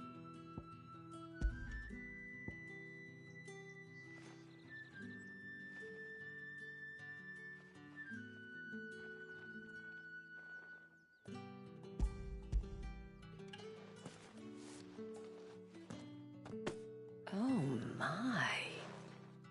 Clive, you really have outdone yourself. Otto asked me to give it to you. To settle the Hideaway's debt with the Veil. And to compensate you for the time it took us to do so. You disappoint me, Clive. I thought you might finally be warming to me. Tell Otto he can keep his baubles. I tried to tell him as much the first time around. The man owes me nothing, nor does the Hideaway. My contribution to the restoration effort was made freely and willingly. It was the least I could do. You once told me Sid did you a kindness. I'd like to do the same. Please, accept it. For my sake. And for Otto's. For all of us. For all you've done. It is rather fetching, isn't it? Very well. Otto is lucky to have you, Clive. I doubt anything could ever replace his son. But you and the others at the Hideaway are the closest thing he has to family. Otto had a son. Long ago, yes. Sid told me Otto lost him when he was just a boy, and blamed himself for not being able to stop it. I don't know how it happened, whether there was anything he could have done, but it was clear that it weighed heavily on him. I didn't know. How could you have? I doubt anyone did. Besides Sid, I've never met a man more keen to bear his sorrows in stoic silence.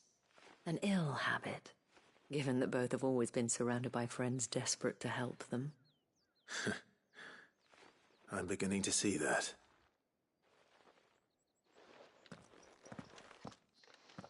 Go will want to know the stones were delivered. If he's still with us.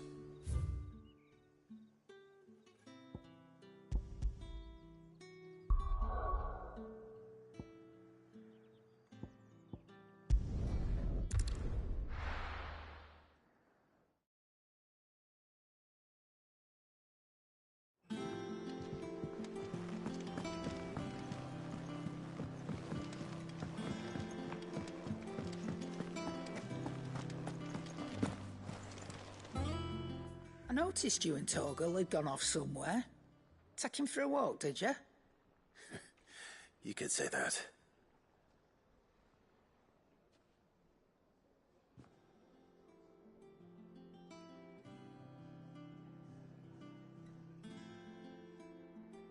So, Molly's leftovers weren't good enough, eh? That'll teach me for treating you like you're still a pup. All right, no need to shout. Now we know what you're after, I can see about getting some in. Speaking of which, I brought one for later. Can I leave it with you?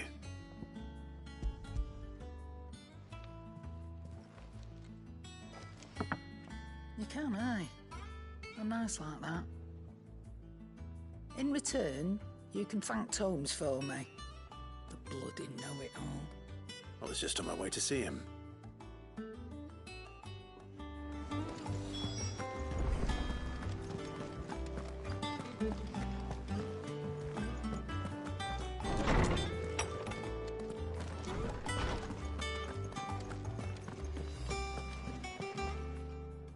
Ah, Clive.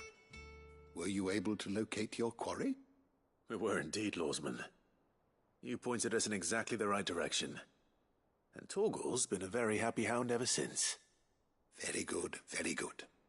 Lady Karen sends her thanks, by the way, for your part in solving the mystery. Ah. But that reminds me.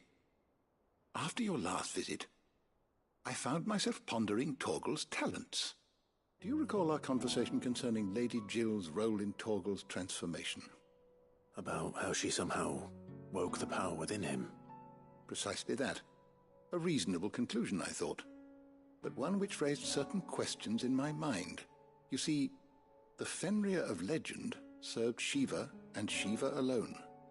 And while the powers attributed to him are certainly impressive, the records imply they are somewhat different in nature to those you described Torgal as having used. What are you suggesting? That Torgal may be the beneficiary of more than one icon's power. Consider that in addition to Lady Jill, he has served as a loyal companion to you, your brother, and even the late Cid. In short, the icons hitherto near at hand, or should I say at paw, have been diverse and plenty, and that number has only grown as the realm's dominance have fallen to your sword. One can but speculate as to how all of this has affected Torgal. He has seemed more fierce of late. And if I am not mistaken, he will grow fiercer still. We are fortunate indeed to be able to count him amongst our allies and not our adversaries. Oh, he's more than an ally. He's a friend.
Sorry for the wait.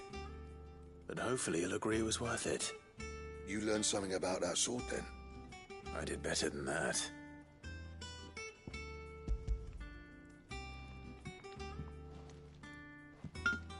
Hey, a whetstone? Yes. But not one you'll find anywhere in Valestia.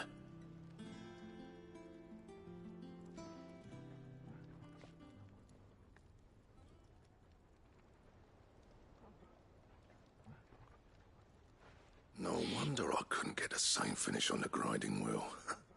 One hit and all done, eh? Might not be so bad if all you ever fought were duels. But good luck on the battlefield. Your second opponent would be your last, no matter how good you were. Even so, is there some way it could be used to give the Cursebreakers an edge? I think so, yeah. With this whetstone and the right kind of steel, I could probably even make a twin of the blade to rattle me. But there'd be no replacing this little rock once I worn it down to a sliver. I reckon we get a dozen swords from it, if that. Swords that the Cursebreakers wouldn't know how to wield properly, and that would see them through a single fire piece. Nah, no point trying to copy that thing. Be about as much use as a wax anvil. But finishing our blades with a whetstone this fine, now that's something to consider. And what's finer than fallen masonry, eh? Or more hard-wearing, for that matter. Just imagine it. Good Valesthian steel with an edge as sharp as any found in the Outer Isles. I won't make a copy, nah. I'll make something much better. I'm sure the Cursebreakers will be delighted. Just don't push yourself too hard. Don't you worry about me, sunshine. I've been working day and night since I was half your age, and I'll still be here when you're long gone. Hey, thanks, Clive. I mean it. I owe you one, August too. It's good to know someone's looking out for me. You'll be happy to hear you said that. And I'll see that my debt to you's paid. First new blade I make's got your name on it. You come and find me when you've got the materials. All right. I will.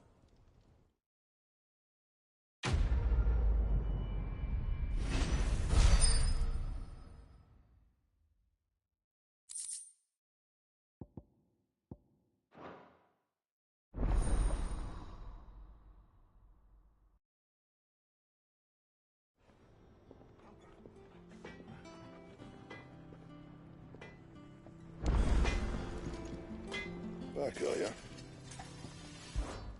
What do you want?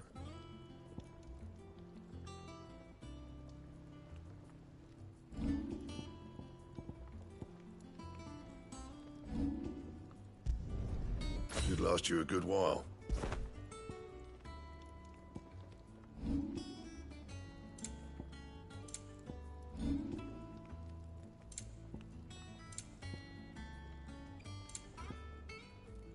And?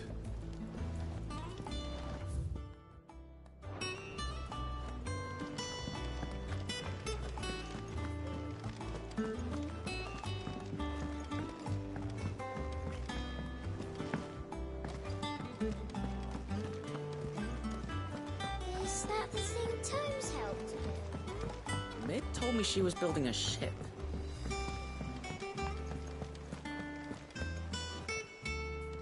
Goat. Still alive, I see.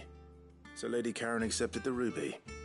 Ah, about that. I tried my best, but she was just too stubborn to take it. She threw it right back in my face, in fact, and told me I could stick my stupid stone where the sun don't shine. Karen refused payment. I hope it wasn't something I said. I'm sure you were as tactful as ever. Let me see what I can do.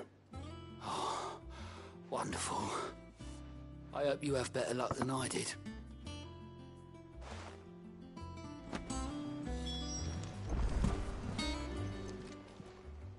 Welcome to the Patron's Whisper. Here's everything we've received and everything promised. You earned this. All done?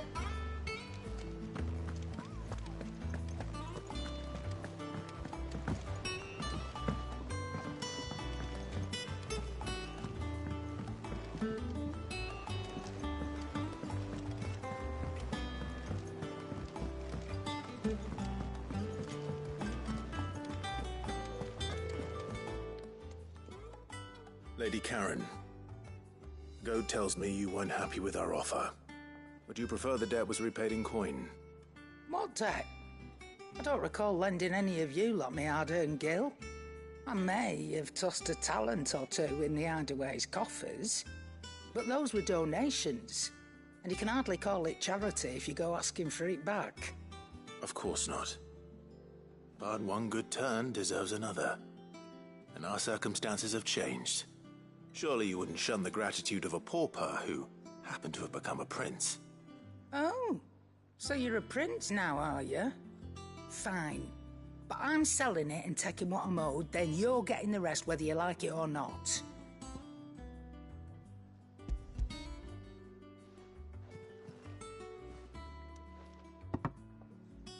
Where'd you even get this?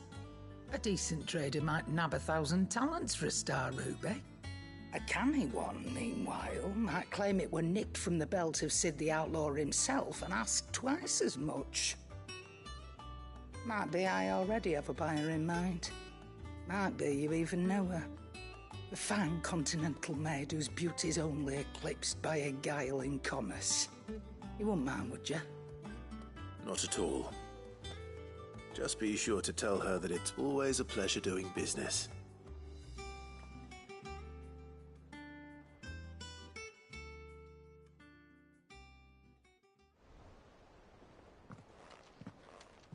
I hear you ended up delivering all 3 stones. Thanks to this lump. I sometimes wonder what I pay you for. Speaking of which, I still haven't been paid last month's wages. Oh, so you remember what's owed to you then? Get your ass behind that disc of yours and don't get up before those ledgers are square. Right away.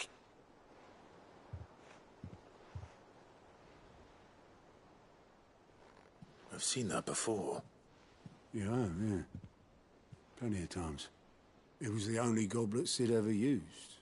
Either out of habit, or because the filthy sod couldn't be bothered to find a clean one. I knew so little about him. Like most people. Martha and the Dame both seem to have fond memories of him. I bet they do. How long did you know Sid before he... Before he died.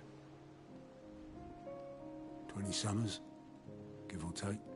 Back in the day, I was a purser on a trade ship, which is where I met him.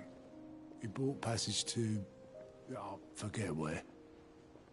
But having nothing better to do on the long nights, we set up drinking island rum till the morning bell dragged me back to my duties.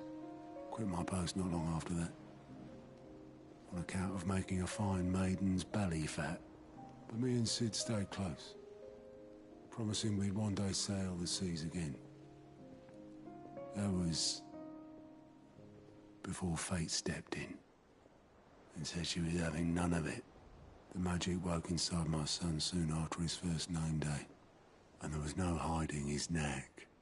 Couldn't you and your family have... My family were the ones who summoned the constable, wanted the monster taken away. I couldn't turn my back on him, forget what I felt, and I couldn't for the life of me understand how they could. Luckily, Sid was of the same mind as me. It was him who stood beside me when all I wanted was to tear the whole world down. Him who cried for me when I had no tears left of my own. Him who swore he'd do everything he could to stop it from happening again. And he was true to his word, too. Left the Royal Army once and for all. His ranks, his ribbons, gone. Just like that. Threw away everything he had. All to right a wrong that no one else had the courage to face. I knew then I'd follow that man to the ends of the earth.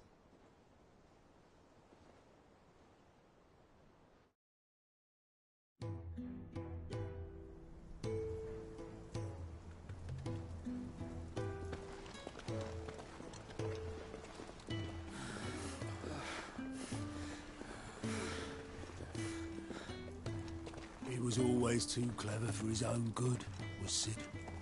Saw the world for what it really was, while the rest of us were content to go along with the lie we were shown. And it can't have been easy, bearing that burden alone.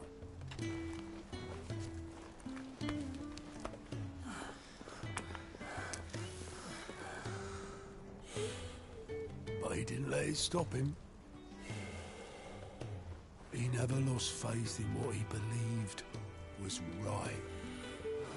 And that gave us faith in him. Faith he'd steer us true. So I swore to myself that I'd always be right behind him, ready to catch the stubborn sod, if ever he should fall.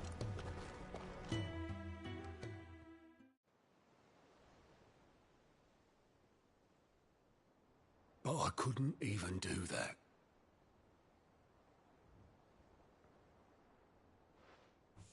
Ignore me. Just the ramblings of a tired old man. Leave that lot.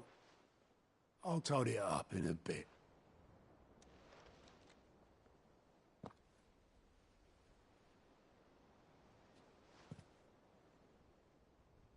This is Sid's handwriting.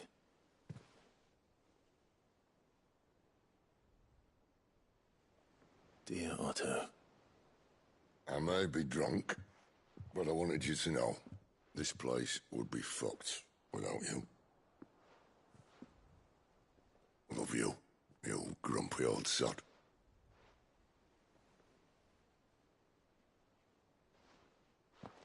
This note. Hmm? What about it? Sid was right. Without you, we'd all be lost.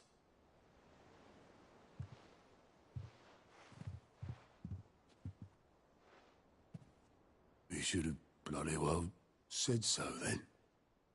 Just once. Before he went. But then, why would he? Him, or anyone? I'd only have told him to piss off.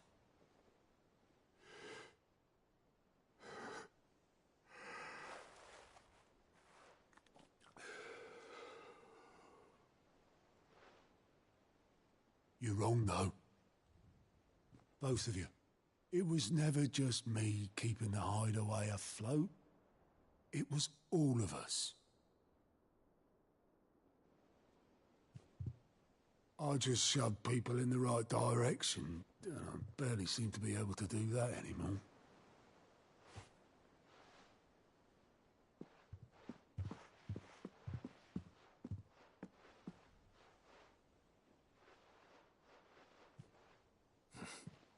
Would you rather go at the helm?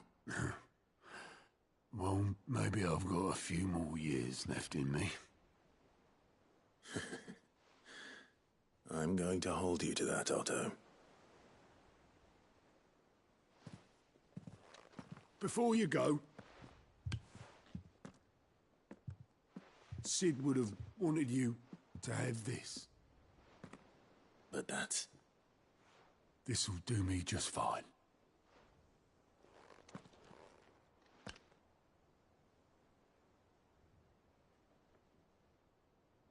Thanks for the ray of sunshine. I'll see if I can't pay you back. Already have.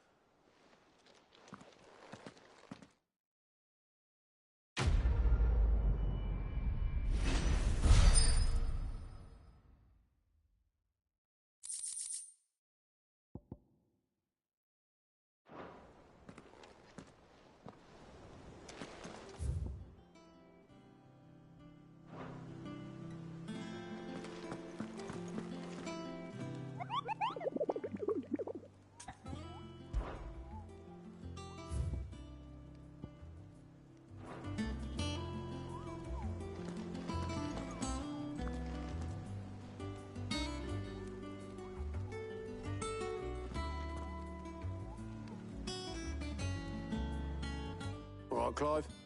Asterix.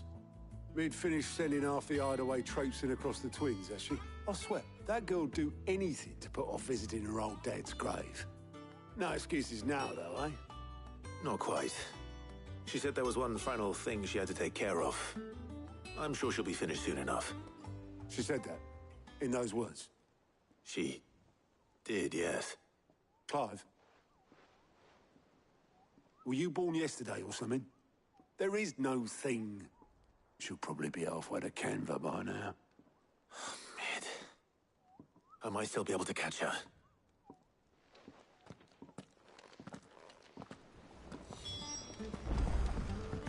Mid told me she was building a ship.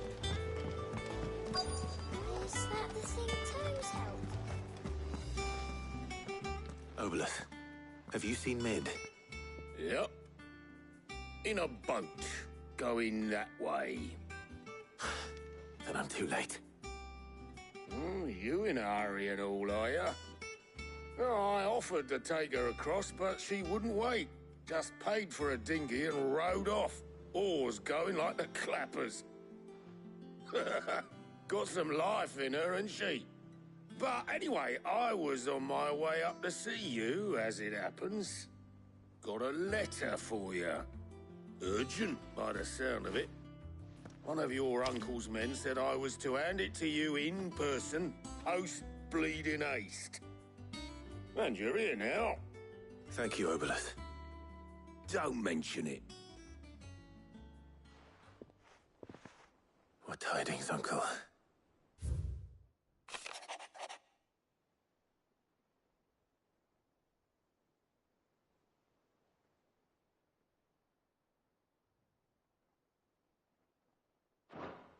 Trouble in Canva. Well, I'll need someone to keep an eye on Mid.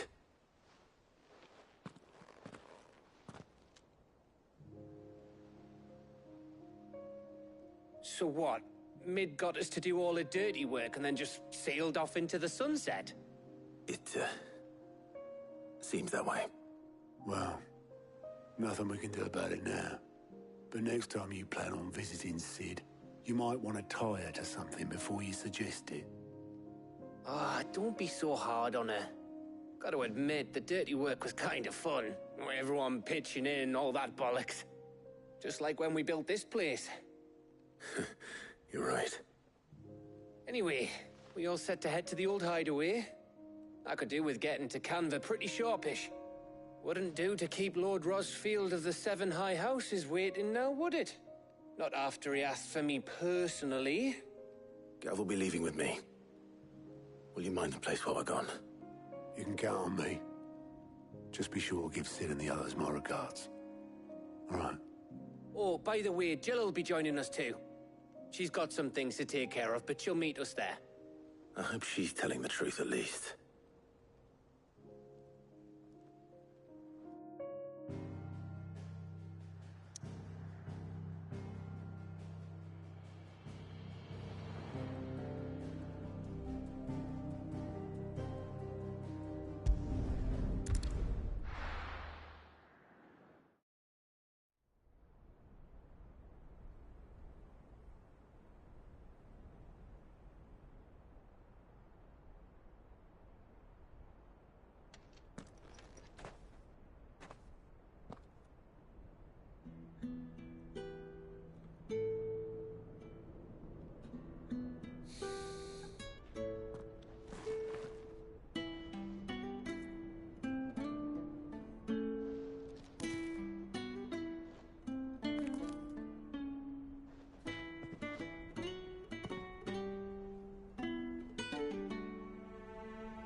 Well, Sid, I remember what you told me. That if no one is listening to what you have to say, you may as well not say it.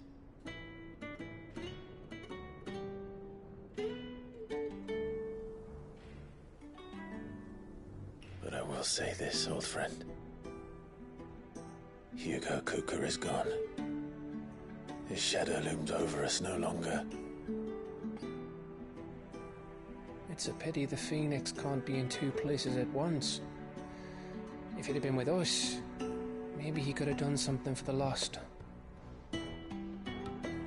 Not even the phoenix can bring people back from the dead.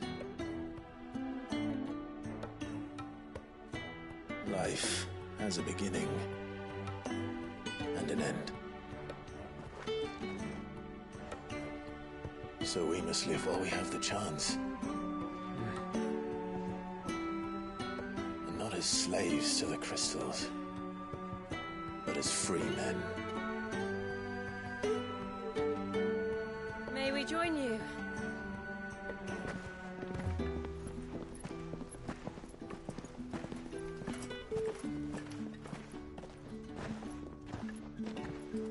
Lady Karen, what a pleasant surprise.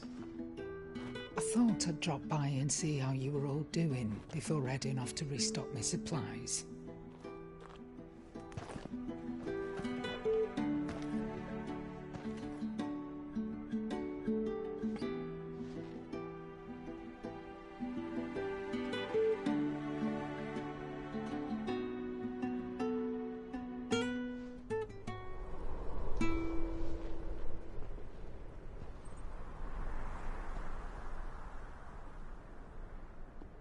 It wasn't the most scenic view back then, but it were never as bad as this. I know. The blight marches on. And soon, there'll be no escaping sights like these.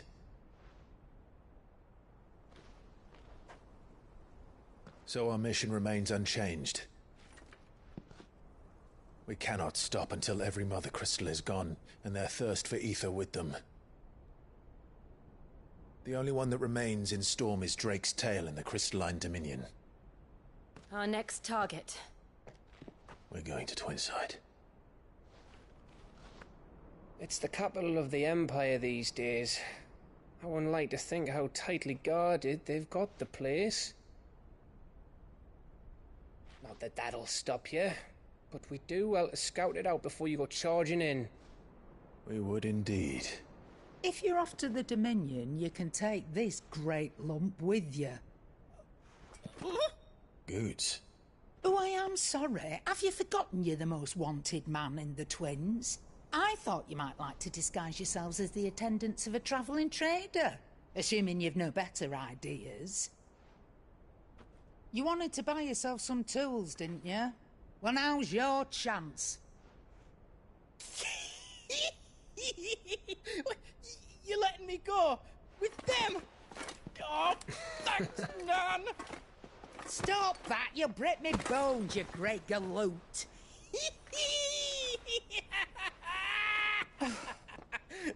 There's a caravan that runs back and forth between the Dominion and the Bocklad markets. It's managed by the Merchants Guild. Just show them Goots' traders pass and you'll be on your way. It'll be a damn sight less risky than footing it the length of the Crystal Road. That's for sure. Thank you, Karen. And glad to have you with us, Goots. Okay then. I'll get me things and I'll meet yous there. See yous down in Bocklad. Get off! Me poor fingers! Jill, you're with me. Understood. And Gav? Already on my way, Captain. Be careful. Aren't I always?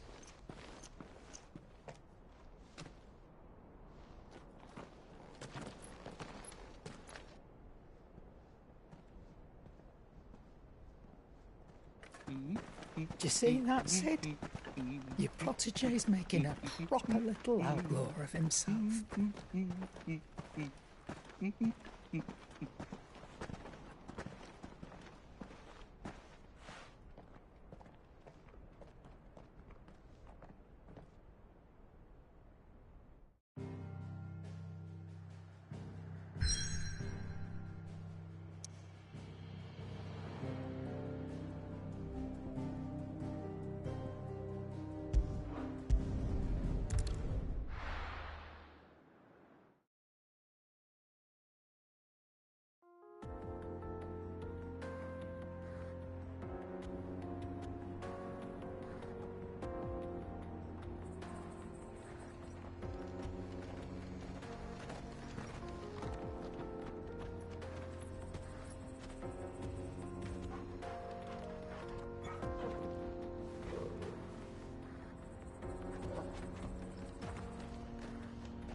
How are you feeling? Better. Thanks to Taya. I'm glad to hear it. And Torgal helped too. Didn't you, boy? Run like the wind.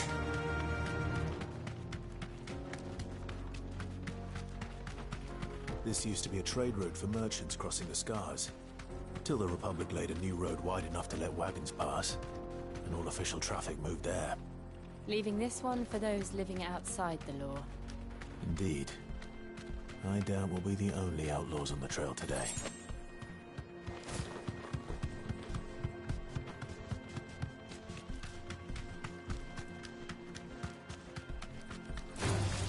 All right.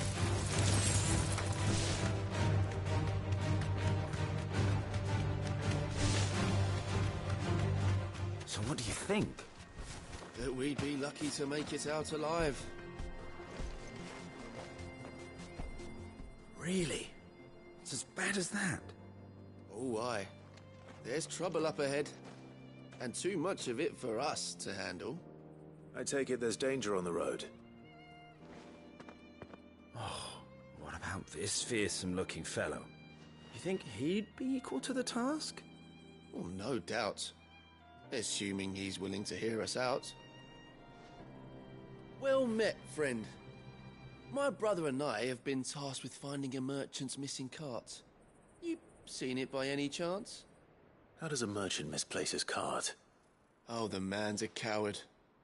When he thought goblins might come a-snarling, he ran, leaving his livelihood abandoned in the pass. He sent the two of us to fetch it, but it's gone. Now, I'm not much of a thinker, but I know the work of thieves when I see it. My brother's right on all accounts. And by my estimation, the bastards are lying in wait just down the road. We may have seen our share of action, true, but we've not got the skill in arms to boldly brave an ambush. You, however, have the look of a man who needn't fear a band of backwater ruffians. What do you say? Will you help us out? Chances are they'll come for you either way. But if you promise to lend us a hand, at least you'll pocket a reward for your troubles. Well, if I'm going to have to deal with them anyway. You've clearly got a fine head on those broad shoulders. We're lucky you came along. Now, hoping to make a heavy purse in Boklad, our merchant friend loaded his cart with as much as it would carry. Reckon he won't be forking over the rest of our fee if we don't find those goods. So, while you're seeing to those bandits, you keep your eyes open. All right. Just don't expect me to drag the cart out of there myself. No. You can leave the cart to us. You just put an end to those bandits and point us in the right direction. You do that, we'll take care of the rest.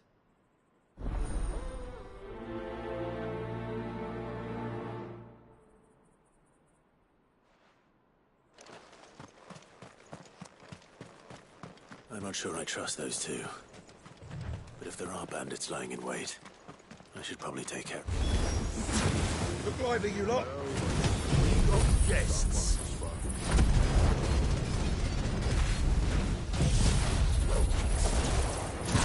These must be our bandits. Look at them!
That's them dealt with. Now, where's that cart?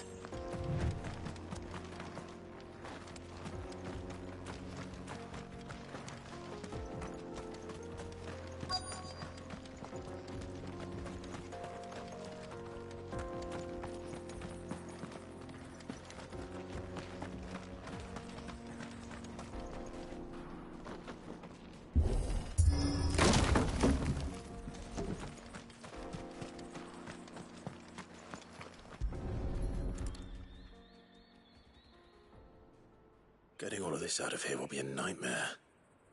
Seems we've found ourselves the right man for the job, wouldn't you say? Found the cart and didn't leave a single bastard breathing. Our merchant friend will be delighted. And how exactly will he be getting his goods out of here? You leave that to us. After all, it'd be wrong to make such a fine warrior haul cabbages to market. You've done your part. And that's all you need to worry about. Here.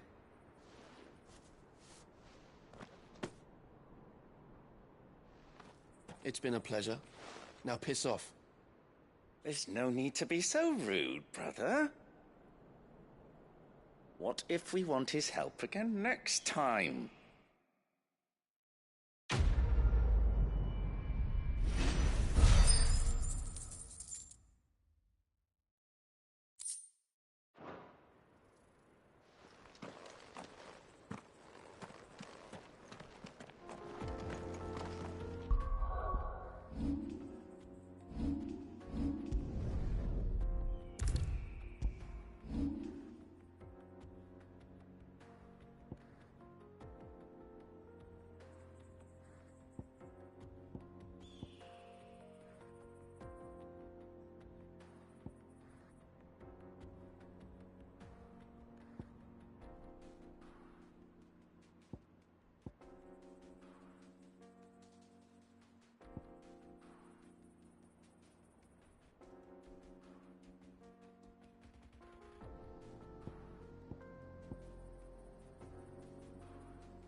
I see the Dalmex lag behind Rosaria when it comes to bridge building. The fallen ruin should hold, at least. The path continues on the other side.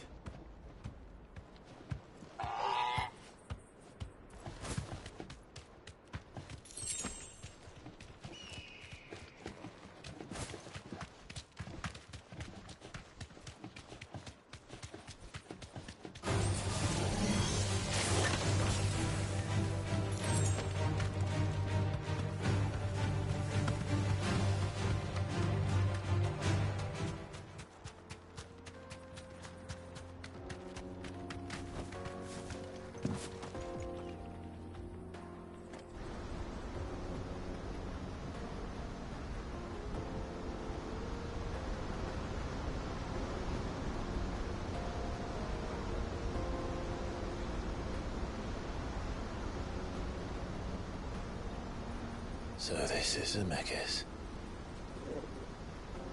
The land of the gods. It's even more impressive than I imagined.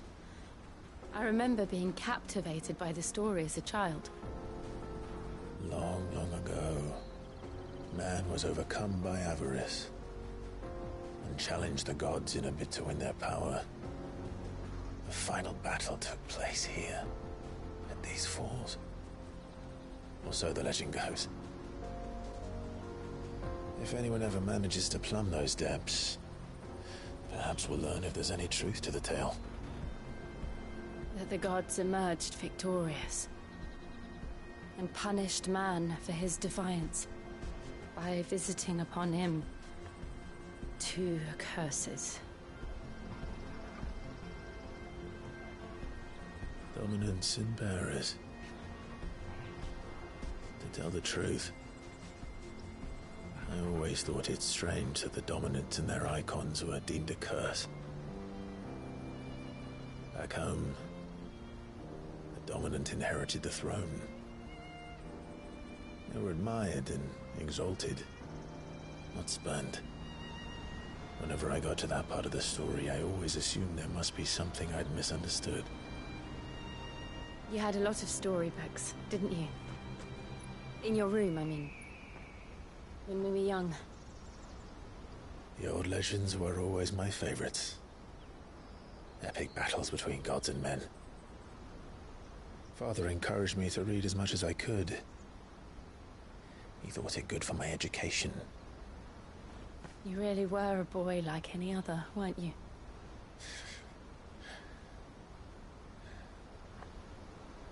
Just look at this place.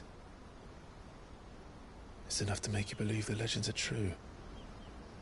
I know.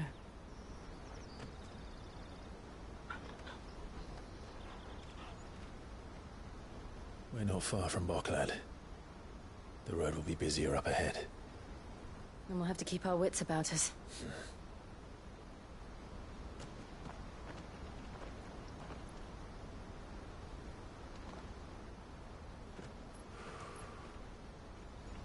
Clive? Something wrong? Nothing. It's nothing.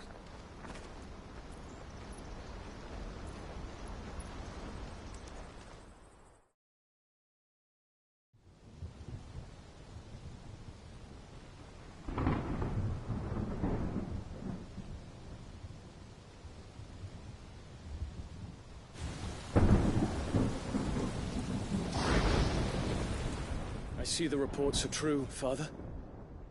You have surrendered the throne to Olivier. I have. Emperor Olivier shall rebuild the Holy Empire of Sanbreque.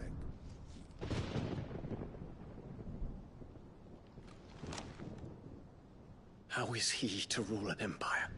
He is but a boy. I shall advise him until he comes of age. Father, please. Or for as long as I am able. The empire we seek to build needs young blood to rule it, and I can think of none better suited to the task.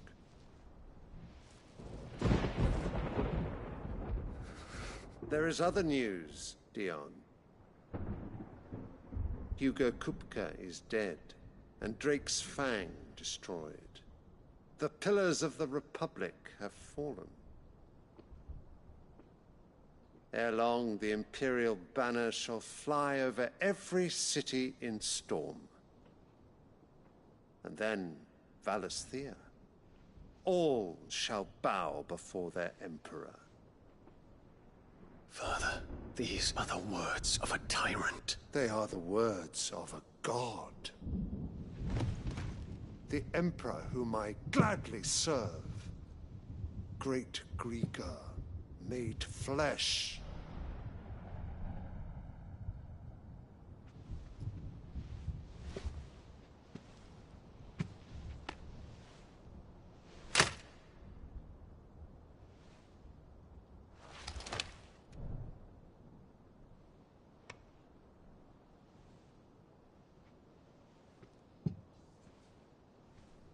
Return to your camp, Dion, and ready your forces. It is time to show the world the true power of Sanbreque.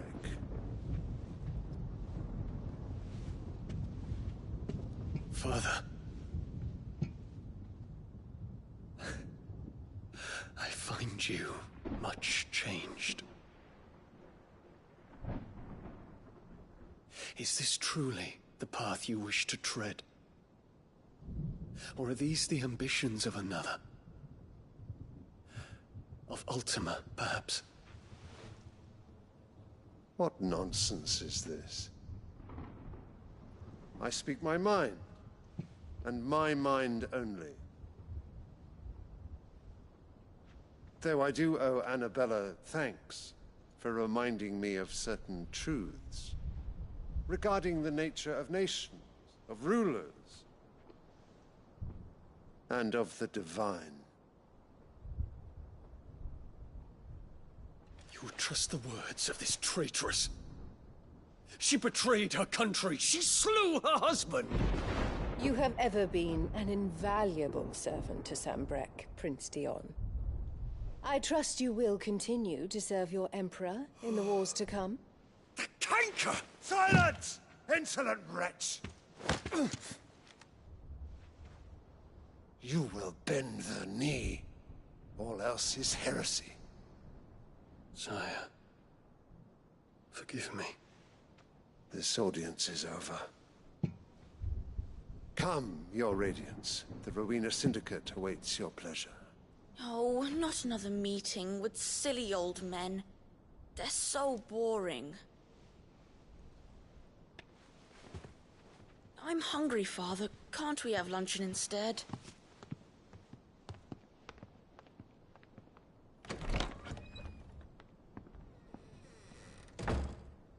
Does it pain you that you will not inherit your father's throne? I have suffered worse.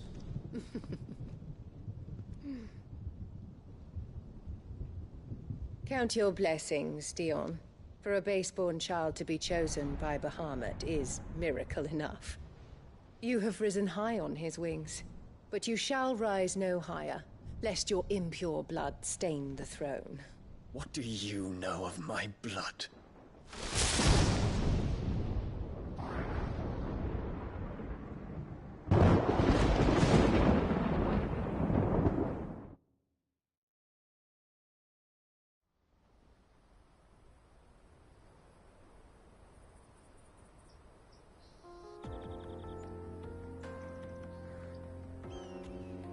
The Boklab markets are to the north.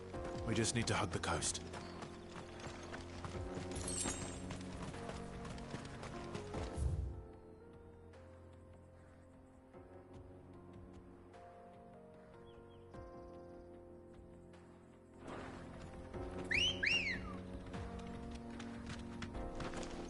Come on.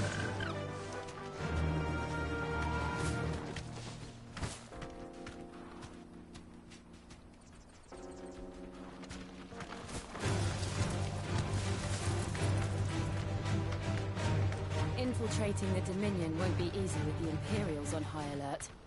No. His Radiance has lost one capital already. We can be sure Sylvester will do everything in his power to hold on to Twinside. His troops are well-trained and increasingly battle-hardened. But it's not as if we can wait for the siege to end.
They've closed the road to Randalar. If the siege breaks, they'll need more than this to stop the Imperial legions marching on the capital. Oh, I'm done for. If you haven't got a pass, you're not getting through.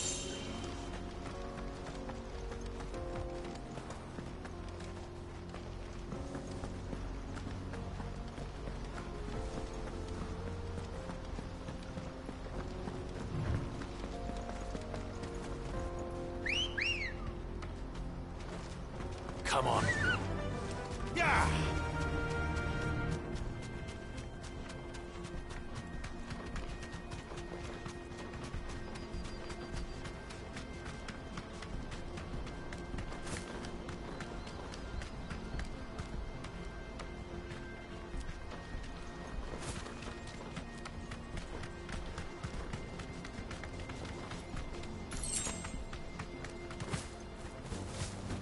Not much further to go.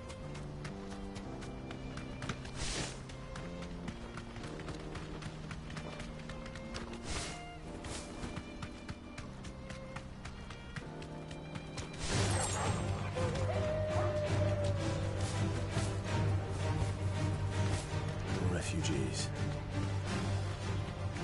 And they're all making for the crystalline dominion.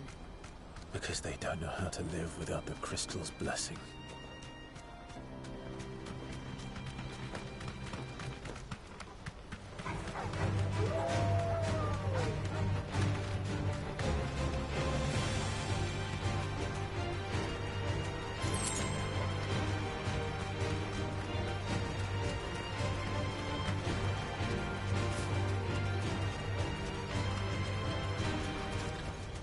Back to the stables, girl.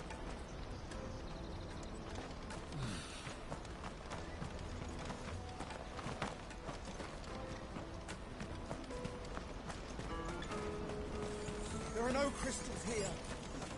This is where we're supposed to meet Goots, isn't it? That's right. He said he'd wait for us here after replenishing his supplies. I dare say he'll have finished by now. That's that then.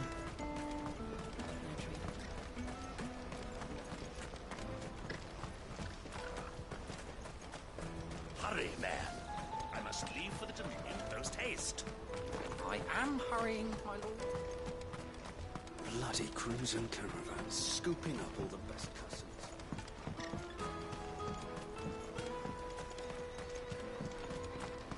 I hear the brothers found another victim. Can you believe it? What's that? The third this month?